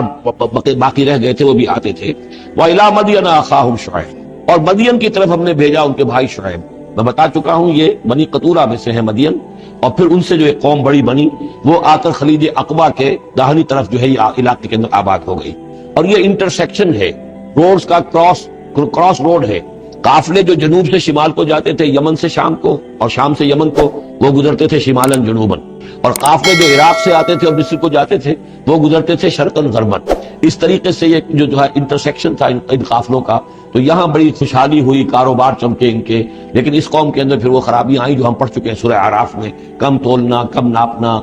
راہزنی کرنا، جھوٹ بولنا، دھوکہ دینا، یعنی شرک کے علاوہ۔ وَإِلَىٰ مَدْيَنَ أَخَاهُمْ شُعَيْبًا، اور مدین کی طرف ہم نے بھیجا ان کے بھائی شعیب کو۔ قَالَ يَا قَوْمِ اعْبُدُوا اللَّهَ مَا لَكُم مِّنْ إِلَٰهٍ غَيْرُهُ، انہوں نے بھی یہی کہا کہ میری قوم کے لوگوں اللہ کی بندگی کرو، تمہارا کوئی الہ نہیں ہے اس کے سوا۔ وَلَا تَنقُصُوا الْمِكْيَالَ وَالْمِيزَانَ، اور نہ کم رکھو پیمانوں کو اور نہ ہی میزان تول کو۔ إِنِّي أَرَاكُمْ بِخَيْرٍ، میں تمہیں دیکھ رہا ہوں کہ آسودہ حال ہو، اللہ نے تمہیں آسودہ حال کیا ہے۔ إِنِّي أَخَافُ عَلَيْكُمْ عَذَابَ يَوْمٍ مُحِيطٍ، لیکن اگر تم اپنی ان غلط بدعمالیوں سے باز نہ آئے تو مجھے اندیشہ ہے کہ تم پر ایک ایسے دن کا عذاب آ جائے گا جو تمہیں گھیر لے گا۔ وَيَا قَوْمِ أَوْفُوا الْمِكْيَالَ وَالْمِيزَانَ بِالْقِسْطِ، اور میری قوم کے لوگوں پیمانہ اور تول جو ہے عدل اور انصاف کے ساتھ پورا دیا کرو۔ وَلَا تَبْخَسُوا النَّاسَ أَشْيَاءَهُمْ، اور مت کم کیا کرو، گھٹایا کرو لوگوں کے لیے ان کے سامان۔ وَلَا تَعْثَوْا فِي الْأَرْضِ مُفْسِدِينَ، اور نہ ہی زمین میں فساد بچاتے پھرو۔ بقیۃ اللہ خیر لکم، جو بھی اللہ کی طرف سے بچت ہو جائے، صحیح تولو، صحیح ناپو، پھر جو بچ جائے تو گویا کہ وہ اللہ تعالیٰ کی طرف سے تمہیں ایک نفع ہے جو اللہ نے دیا ہے، تو جو بھی صحیح تجارت کرتے ہوئے بچت ہو جائے، نفع ہو جائے، وہ بقیت اللہ ہے۔ بقیت اللہ خیر لکم ان کنتم مؤمنین، اگر تم مومن ہو، اگر مانتے ہو میری بات کو، ماننے والے ہو تو وہ تمہارے لیے بہتر ہے۔ وما انا علیکم بحفیظ، لیکن میں تمہارے اوپر کوئی نگران اور نگہبان نہیں ہوں، میں ٹھیکیدار نہیں ہوں، میرا کوئی زور تم پر نہیں چل رہا، میں تمہیں سمجھا رہا ہوں اور نیکی کی تلقین کر رہا ہوں۔ قالوا یا شعیب وصلاتک تأمرک ان نترک ما یعبد آباؤنا، انہوں نے کہا اے شعیب کیا تمہاری نماز تمہیں اس بات کا حکم دیتی ہے کہ ہم چھوڑ دیں ان کو کہ جن کو پوجتے تھے ہمارے آباء و اجداد؟ اگرچہ حضرت شعیب کی گفتگو میں تذکرہ نہیں ہے، لیکن یہ کہ وہ کامن مرض جو ہے، مشترک مرض، بیماری، وہ تو موجود تھی، یعنی وہ شرک۔ او ان نفعل فی اموالنا ما نشاء، یا یہ تمہاری نماز جو ہے تمہیں روکتی ہے، حکم دیتی ہے اس بات کا کہ ہم اپنے مال میں جو چاہے نہ کر سکیں۔ ہمارا مال ہے، یہ جو آج بھی دنیا میں تصور ہے، سیکریٹ رائٹ آف اونرشپ، میرا مال ہے میں جو چاہوں گا، اسی سے پھر وہ ساری خرابیاں پیدا۔ مال آپ کا ہے، اللہ کی امانت ہے، آپ کے پاس ہے، مالک اللہ ہے، لیکن اس میں اللہ کے حکم کے مطابق تصرف ہے۔ یہاں کوئی سیکریٹ رائٹ آف اونرشپ نہیں ہے، یو آر ٹرسٹیز، یہ امانت چند روزہ نزد ماست، در حقیقت مالک ہر شے خداست۔ یہ تو چند دن کی ایک امانت ہے تمہارے پاس جو ہے، ورنہ حقیقت میں تو مالک حقیقی ہر شے کا اللہ ہے۔ تو جب انسان مالک اپنے آپ کو سمجھتا ہے فی اموالنا، تو پھر ما نشاء، تو ہم چاہیں گے کریں گے، اور نفعل فی اموالنا ما نشاء، تو تم ہمیں روکنا چاہتے ہو اس چیز سے۔ تمہاری نماز اور دینداری جو ہے اس نے تمہیں یہی سکھایا ہے کہ ایک تو ہمارے معبودوں سے ہمیں برگشتہ کرو، اور دوسرے یہ کہ ہمیں یہ کہو، یہ کرو، یہ نہ کرو، ہمارے مال ہیں، ہم جیسے چاہیں گے اس کے اندر معاملہ کریں گے۔ انک لانت الحلیم الرشید، ہاں ایک ہی تم ہی تو رہ گئے ہو کہ جو بہت نیک ہو، باوقار ہو، باقی تم ہم پر تنقیدیں کر رہے ہو، ہمیں کہہ رہے ہو کہ ہم غلط کام کر رہے ہیں۔ قال یا قوم ارأیتم ان کنت علی بینۃ من ربی، انہوں نے وہی بات فرمائی، میری قوم کے لوگوں سوچو اگر میں پہلے سے بھی اپنے رب کی طرف سے بینہ پر تھا، میری فطرت صحیح تھی، میرا کردار صحیح تھا، میں تمہارے ہاں ایک نیک انسان کی حیثیت سے معروف تھا، جیسے حضور الصادق الامین کی حیثیت سے متعارف تھے، وَرَزَقَنِي مِنْهُ رِزْقًا حَسَنًا، اور اللہ تعالیٰ نے اور اپنے پاس سے مجھے اچھا رزق دیا ہے، وحی آئی ہے، نبوت مجھے مل گئی ہے، وَمَا أُرِيدُ أَنْ أُخَالِفَكُمْ إِلَىٰ مَا أَنْهَاكُمْ عَنْهُ، اور میں یہ ہرگز نہیں چاہتا کہ جس چیز سے تمہیں میں روک رہا ہوں، تمہیں اس سے روک کر میں خود وہی کام کرنے لگوں۔ ان اريد الا الاصلاح، میں نہیں چاہتا سوائے اصلاح کے، بس استطعت ہو، جتنا بھی میرے امکان میں ہو، وما توفیقی الا باللہ، اور میری توفیق تو ہے تو اللہ ہی کی طرف سے ہے، جو بھی میرے اندر ہمت ہے، جو بھی استقامت ہے، اور جو بھی مجھ سے کام بن رہا ہے وہ اللہ کی طرف سے ہے۔ علیہ توکل، تو میں نے اسی پر توکل کیا ہے، وإلیہ انیب، اور اسی کی طرف میرا رجوع کرنا ہے۔ وَيَا قَوْمِ لَا يَجْرِمَنَّكُمْ شِقَاقِي أَن يُصِيبَكُم مِّثْلُ مَا أَصَابَ قَوْمَ نُوحٍ أَوْ قَوْمَ هُودٍ أَوْ قَوْمَ صَالِحٍ وَمَا قَوْمُ لُوطٍ مِّنكُم بِبَعِيدٍ صدق اللہ العظیم۔ رب اشرح لي صدري ويسر لي أمري واحلل عقدة من لساني يفقهوا قولي۔ اللهم ربنا ألهمنا رشدنا وأعذنا من شرور أنفسنا، اللهم أرنا الحق حقا وارزقنا اتباعه، وأرنا الباطل باطلا وارزقنا اجتنابه، اللهم ربنا آنس وحشتنا في قبورنا وارحمنا بالقرآن العظيم، اللهم اجعله لنا إماما ونورا وهدى ورحمة، اللهم ذكرنا منه ما نسينا وعلمنا منه ما جهلنا، وارزقنا تلاوته آناء الليل وآناء النهار، واجعله لنا حجة يا رب العالمين، آمین۔ رمضان مبارک کا پہلا عشرہ مکمل ہو جانا آپ سب حضرات کو مبارک ہو۔ آج کے شب سے دوسرا عشرہ شروع ہو رہا ہے۔ پہلے عشرے کو حضور نے عشرہ رحمت قرار دیا ہے، اور یہ عشرہ مغفرت ہے۔ سورہ ہود کے 8ویں رکوع میں جو مضمون چل رہا تھا، حضرت شعیب علیہ السلام اور ان کی قوم کے مابین جو رد و قدح کی تفصیل بیان ہو رہی تھی، اس میں ایک اہم نقطہ آیا ہے، وَيَا قَوْمِ لَا يَجْرِمَنَّكُمْ شِقَاقِي، اور دیکھو اے میری قوم کے لوگو، تمہیں میری دشمنی، میرا ذاتی بغض اس بات پر آمادہ نہ کر دے کہ تمہارا وہ انجام ہو جائے، ان یصیبکم مثل ما اصاب قوم نوح، کہ تم پر بھی وہی عذاب آئے اللہ کا جیسا کہ آیا تھا قوم نوح پر، او قوم ہود، او قوم ہود، یا جو آیا تھا قوم ہود پر، او قوم صالح، یا جو آیا تھا قوم صالح پر، لوط منکم ببعید، اور قوم لوط تو تم سے زیادہ دور بھی نہیں۔ یہ چار جو ہیں قوموں کے اوپر عذاب آ چکا تھا حضرت شعیب علیہ السلام کی قوم پر عذاب آنے سے پہلے، حضرت نوح، حضرت ہود، اور جہاں جن شہروں تک حضرت لوط علیہ السلام بھیجے گئے، یعنی صدوم اور عامورہ کی بستیاں۔ اور یہ جو بستیاں تھیں دونوں جن پر عذاب آیا ہے، بعید ہونے کا مطلب ان کا دونوں اعتبار سے، زمانی اعتبار سے بھی، مکانی اعتبار سے۔ جغرافیے میں بھی ہم نے دیکھ لیا کہ خلیج عقبہ کے مشرقی ساحل کے ساتھ جو ہے علاقہ جو ہے یہ تھا کہ جو اصحاب مدین کا ہے، جن میں شعیب بھیجے گئے۔ ان سے ذرا ہٹ کر مشرق میں جو ہے بحیرہ بردار ہے، اور بحیرہ بردار کے ساحل کے اوپر یہ شہر آباد تھے۔ تو جغرافیائی اور زمینی اعتبار سے بھی فاصلہ نہیں ہے، زمانی اعتبار سے بھی زیادہ فصل نہیں ہے۔ اور اگرچہ بعض لوگوں کا خیال یہ ہے کہ حضرت موسیٰ علیہ السلام جب مدین گئے تھے، مصر سے اپنی جان بچا کر نکلے تھے، تو پھر وہاں جس شیخ کے پاس وہ رہے ہیں اور جس کی بیٹی سے پھر انہوں نے شادی کی ہے، اس کے بارے میں لوگوں نے یہ خیال ظاہر کیا کہ وہ حضرت شعیب تھے۔ مجھے اس سے سختی سے اختلاف ہے، اور مجھے ان لوگوں کی رائے سے اتفاق ہے جو سمجھتے ہیں کہ یہ ممکن ہی نہیں ہے۔ حضرت شعیب کی قوم کے اوپر جو عذاب آ چکا تھا، اس کے بعد جو لوگ بچے کھچے وہاں آباد تھے، ان میں کوئی نیک آدمی تھا کہ جس کے پاس حضرت موسیٰ علیہ السلام کا جانا ہوا ہے۔ لیکن یہ جو بہرحال اتنا فصل کوئی ہزاروں برس کا نہیں ہے، ان کے مابین سینکڑوں برس کا بھی شاید نہ ہو، ان کا ہے معاملہ زمانی اعتبار سے بھی اور زمینی اعتبار سے۔ اب جو نقطہ اس میں اہم ہے وہ یہ ہے کہ بسا اوقات کسی شخص کو کسی داعی حق سے ذاتی پرخاش ہوتی ہے، وہ ذاتی بغض ہے، وہ ذاتی دشمنی ہے، کسی سبب سے ہے، اس کے نفسیاتی اسباب ہو سکتے ہیں اور بہت سے اسباب ہو سکتے ہیں، اور صرف ایک ذاتی پرخاش کی وجہ سے وہ اس کی دعوت کو رد کرتا ہے، اس کی مخالفت پر کمر بستہ ہو جاتا ہے، اس کی دشمنی اختیار کرتا ہے۔ نتیجہ کیا ہے؟ اس کا کچھ نہیں بگاڑتا، اپنے آپ کو برباد کر لیتا ہے، اپنی تباہی کو دعوت۔ تو اے میری قوم کے لوگ، میری زدم زدہ میں تم کہیں اس انجام سے دوچار نہ ہو جانا، ایسا نہ ہو کہ میرا بغض اور میری عداوت جو ہے، وَيَا قَوْمِ لَا يَجْرِمَنَّكُمْ شِقَاقِي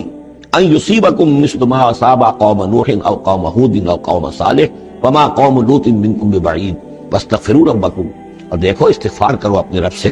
ثم توبوا الیہ، پھر اس کی طرف رجوع کرو، اس کی طرف آگے بڑھو، اس کی اطاعت کرو، اس کی فرمانبرداری کرو۔ ان ربی رحیم ودود، یقیناً میرا رب رحیم بھی ہے، ودود بھی ہے، محبت فرمانے والا ہے۔ قال یا شعیب ما نفقہ کثیرا مما تقول، ان کا کہ اے شعیب تم جو کچھ کہتے ہو اس کی اکثر بات تو ہماری سمجھ میں نہیں آتی، کیا کہہ رہے ہو تم؟ یعنی یہ کہ ذہنوں کے سانچے اتنے بگڑ گئے ہوتے ہیں کہ سیدھی بات ان میں فٹ بیٹھتی نہیں۔ ما نفقہ کثیرا مما تقول وانا لنراک فینا ضعیفا، ہم تو یہ دیکھ رہے ہیں کہ تم ہمارے اندر کوئی طاقتور آدمی نہیں ہو، کمزور سے آدمی ہو، ہم تو دیکھتے ہیں کہ تمہارے پاس کوئی قوت نہیں ہے۔ لولا رہتک، اگر نہ ہوتا تمہارا خاندان، لرجمناک، تو ہم تجھے کبھی کا جو سنسار کر چکے ہیں۔ اب یہ بات بہت اہم ہے اس وقت، اصل میں یہ جو صورت مکی نازل ہو رہی ہیں، جو حضور کی دعوت اور تحریر جس دور سے گزر رہی تھی اور جو کچھ ہو رہا تھا، وہ اس کا ایک سابقہ انبیاء اور رسل کے حالات میں بھی جو ہے تو وہ اسی دور کی مناسبت سے وہی باتیں نمایاں کی جاتی ہیں۔ یعنی جو تکرار ہوئی ہے ان رسولوں کے حالات کی، وہ تکرار محض نہیں ہے، بلکہ ہر جگہ پر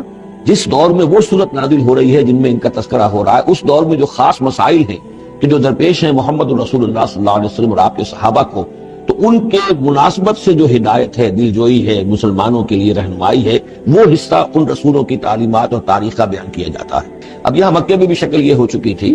کہ بقیہ سب قریش جو ہیں وہ حضور کے خلاف جو ہے سخت غیظ اور غضب کے اندر مبتلا تھے، لیکن چونکہ حضور کے چچا ابو طالب یہ خاندان بنی ہاشم کے سردار تھے اور انہیں ذاتی محبت تھی، وہ چاہے ایمان نہیں لائے حضور پر صلی اللہ علیہ وسلم، لیکن ذاتی محبت انہیں اتنی تھی کہ انہوں نے آخری وقت تک سپورٹ کیا ہے۔ اور قبائلی زندگی میں یہ ہوتا ہے کہ اگر کہیں کسی ایک خاندان کے کسی فرد کے اوپر کوئی ہاتھ اٹھایا جائے تو پھر وہ خاندان انتقام لیتا ہے۔ اس کا مطلب یہ ہوتا ہے کہ وہ حضور کے خلاف وہ کوئی اقدام کرتے ہیں تو گویا کہ ان فائٹنگ شروع ہو جائے گی، داخلی خانہ جنگی شروع ہو جائے گی بنو ہاشم کی ان لوگوں کے خلاف کہ جو حضور کو کوئی غضب پہنچائے، نقصان پہنچائے۔ یہ تحفظ ملا ہوا تھا محمد رسول اللہ صلی اللہ علیہ وسلم کو اللہ تعالیٰ کی طرف سے۔ اگر خدا نہ خواستہ ابو لہب ہوتا اس سردار، تو کبھی کا حضور کے خلاف کوئی نہ کوئی اقدام وہ کر چکے ہوتے، لیکن چونکہ خاندان بنی ہاشم کی سرداری اس وقت تھی ابو طالب کے پاس، اور انہیں دلچسپی تھی اور محبت تھی، شفقت تھی حضور کے ساتھ، بلکہ کچھ عرصہ جو ہے حضور ان کے سائے عاطفت کے اندر انہوں نے گزارا بھی تھا۔ اس وجہ سے تو یہ نقشہ دکھایا جا رہا ہے کہ آج قریش کے مقابلے میں جس طریقے سے کہ بنو ہاشم کی سپورٹ اور حفاظت جو ہے وہ حضور کے لیے اللہ تعالیٰ نے اسے قلعہ بنا دیا ہے، یہی معاملہ اس وقت تھا کہ حضرت شعیب کا بھی خاندان ان کا پشت بنا تھا۔ وَلَوْلَا رَحْتُكَ، اگر تمہارا خاندان تمہارا پشت بنا نہ ہوتا اور تمہارا ساتھ نہ دے رہا ہوتا، لَرَجَمْنَاكَ، ہم کبھی کہ تمہیں سنسار کر چکے ہوتے۔ وَمَا أَنْتَ عَلَيْنَا بِعَزِيزٍ، اور ذاتی طور پر تم ہم پر کوئی بھاری نہیں ہو، تو تمہاری کوئی حیثیت نہیں ہے۔ قَالَ يَا قَوْمِ أَرَهْطِي أَعَزُّ عَلَيْكُم مِّنَ اللَّهِ، انہوں نے کہا اے میری قوم کے لوگوں، کیا میرا یہ خاندان تم پر زیادہ بھاری ہے اللہ سے؟ میرا پشت پناہ تو حقیقتاً اللہ ہے، تم اللہ سے نہیں ڈرتے، میرے خاندان سے ڈرتے ہو۔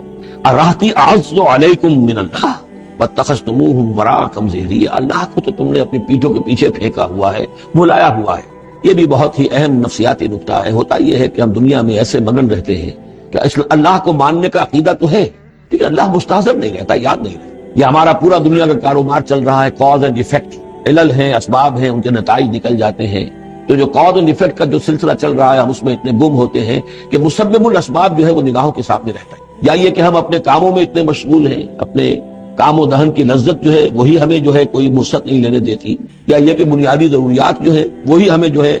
کوئی فارغ نہیں ہونے دیتی، لہذا ہم گم ہو جاتے ہیں۔ کافر کی یہ پہچان کہ آفاق میں گم ہے، اور مومن کی یہ پہچان کہ گم اس میں ہے آفاق۔ لیکن یہ کافر کا معاملہ کیا ہوتا ہے؟ اللہ کو مانتے تو وہ بھی تھے، مانتے تھے مشرکین مکہ بھی،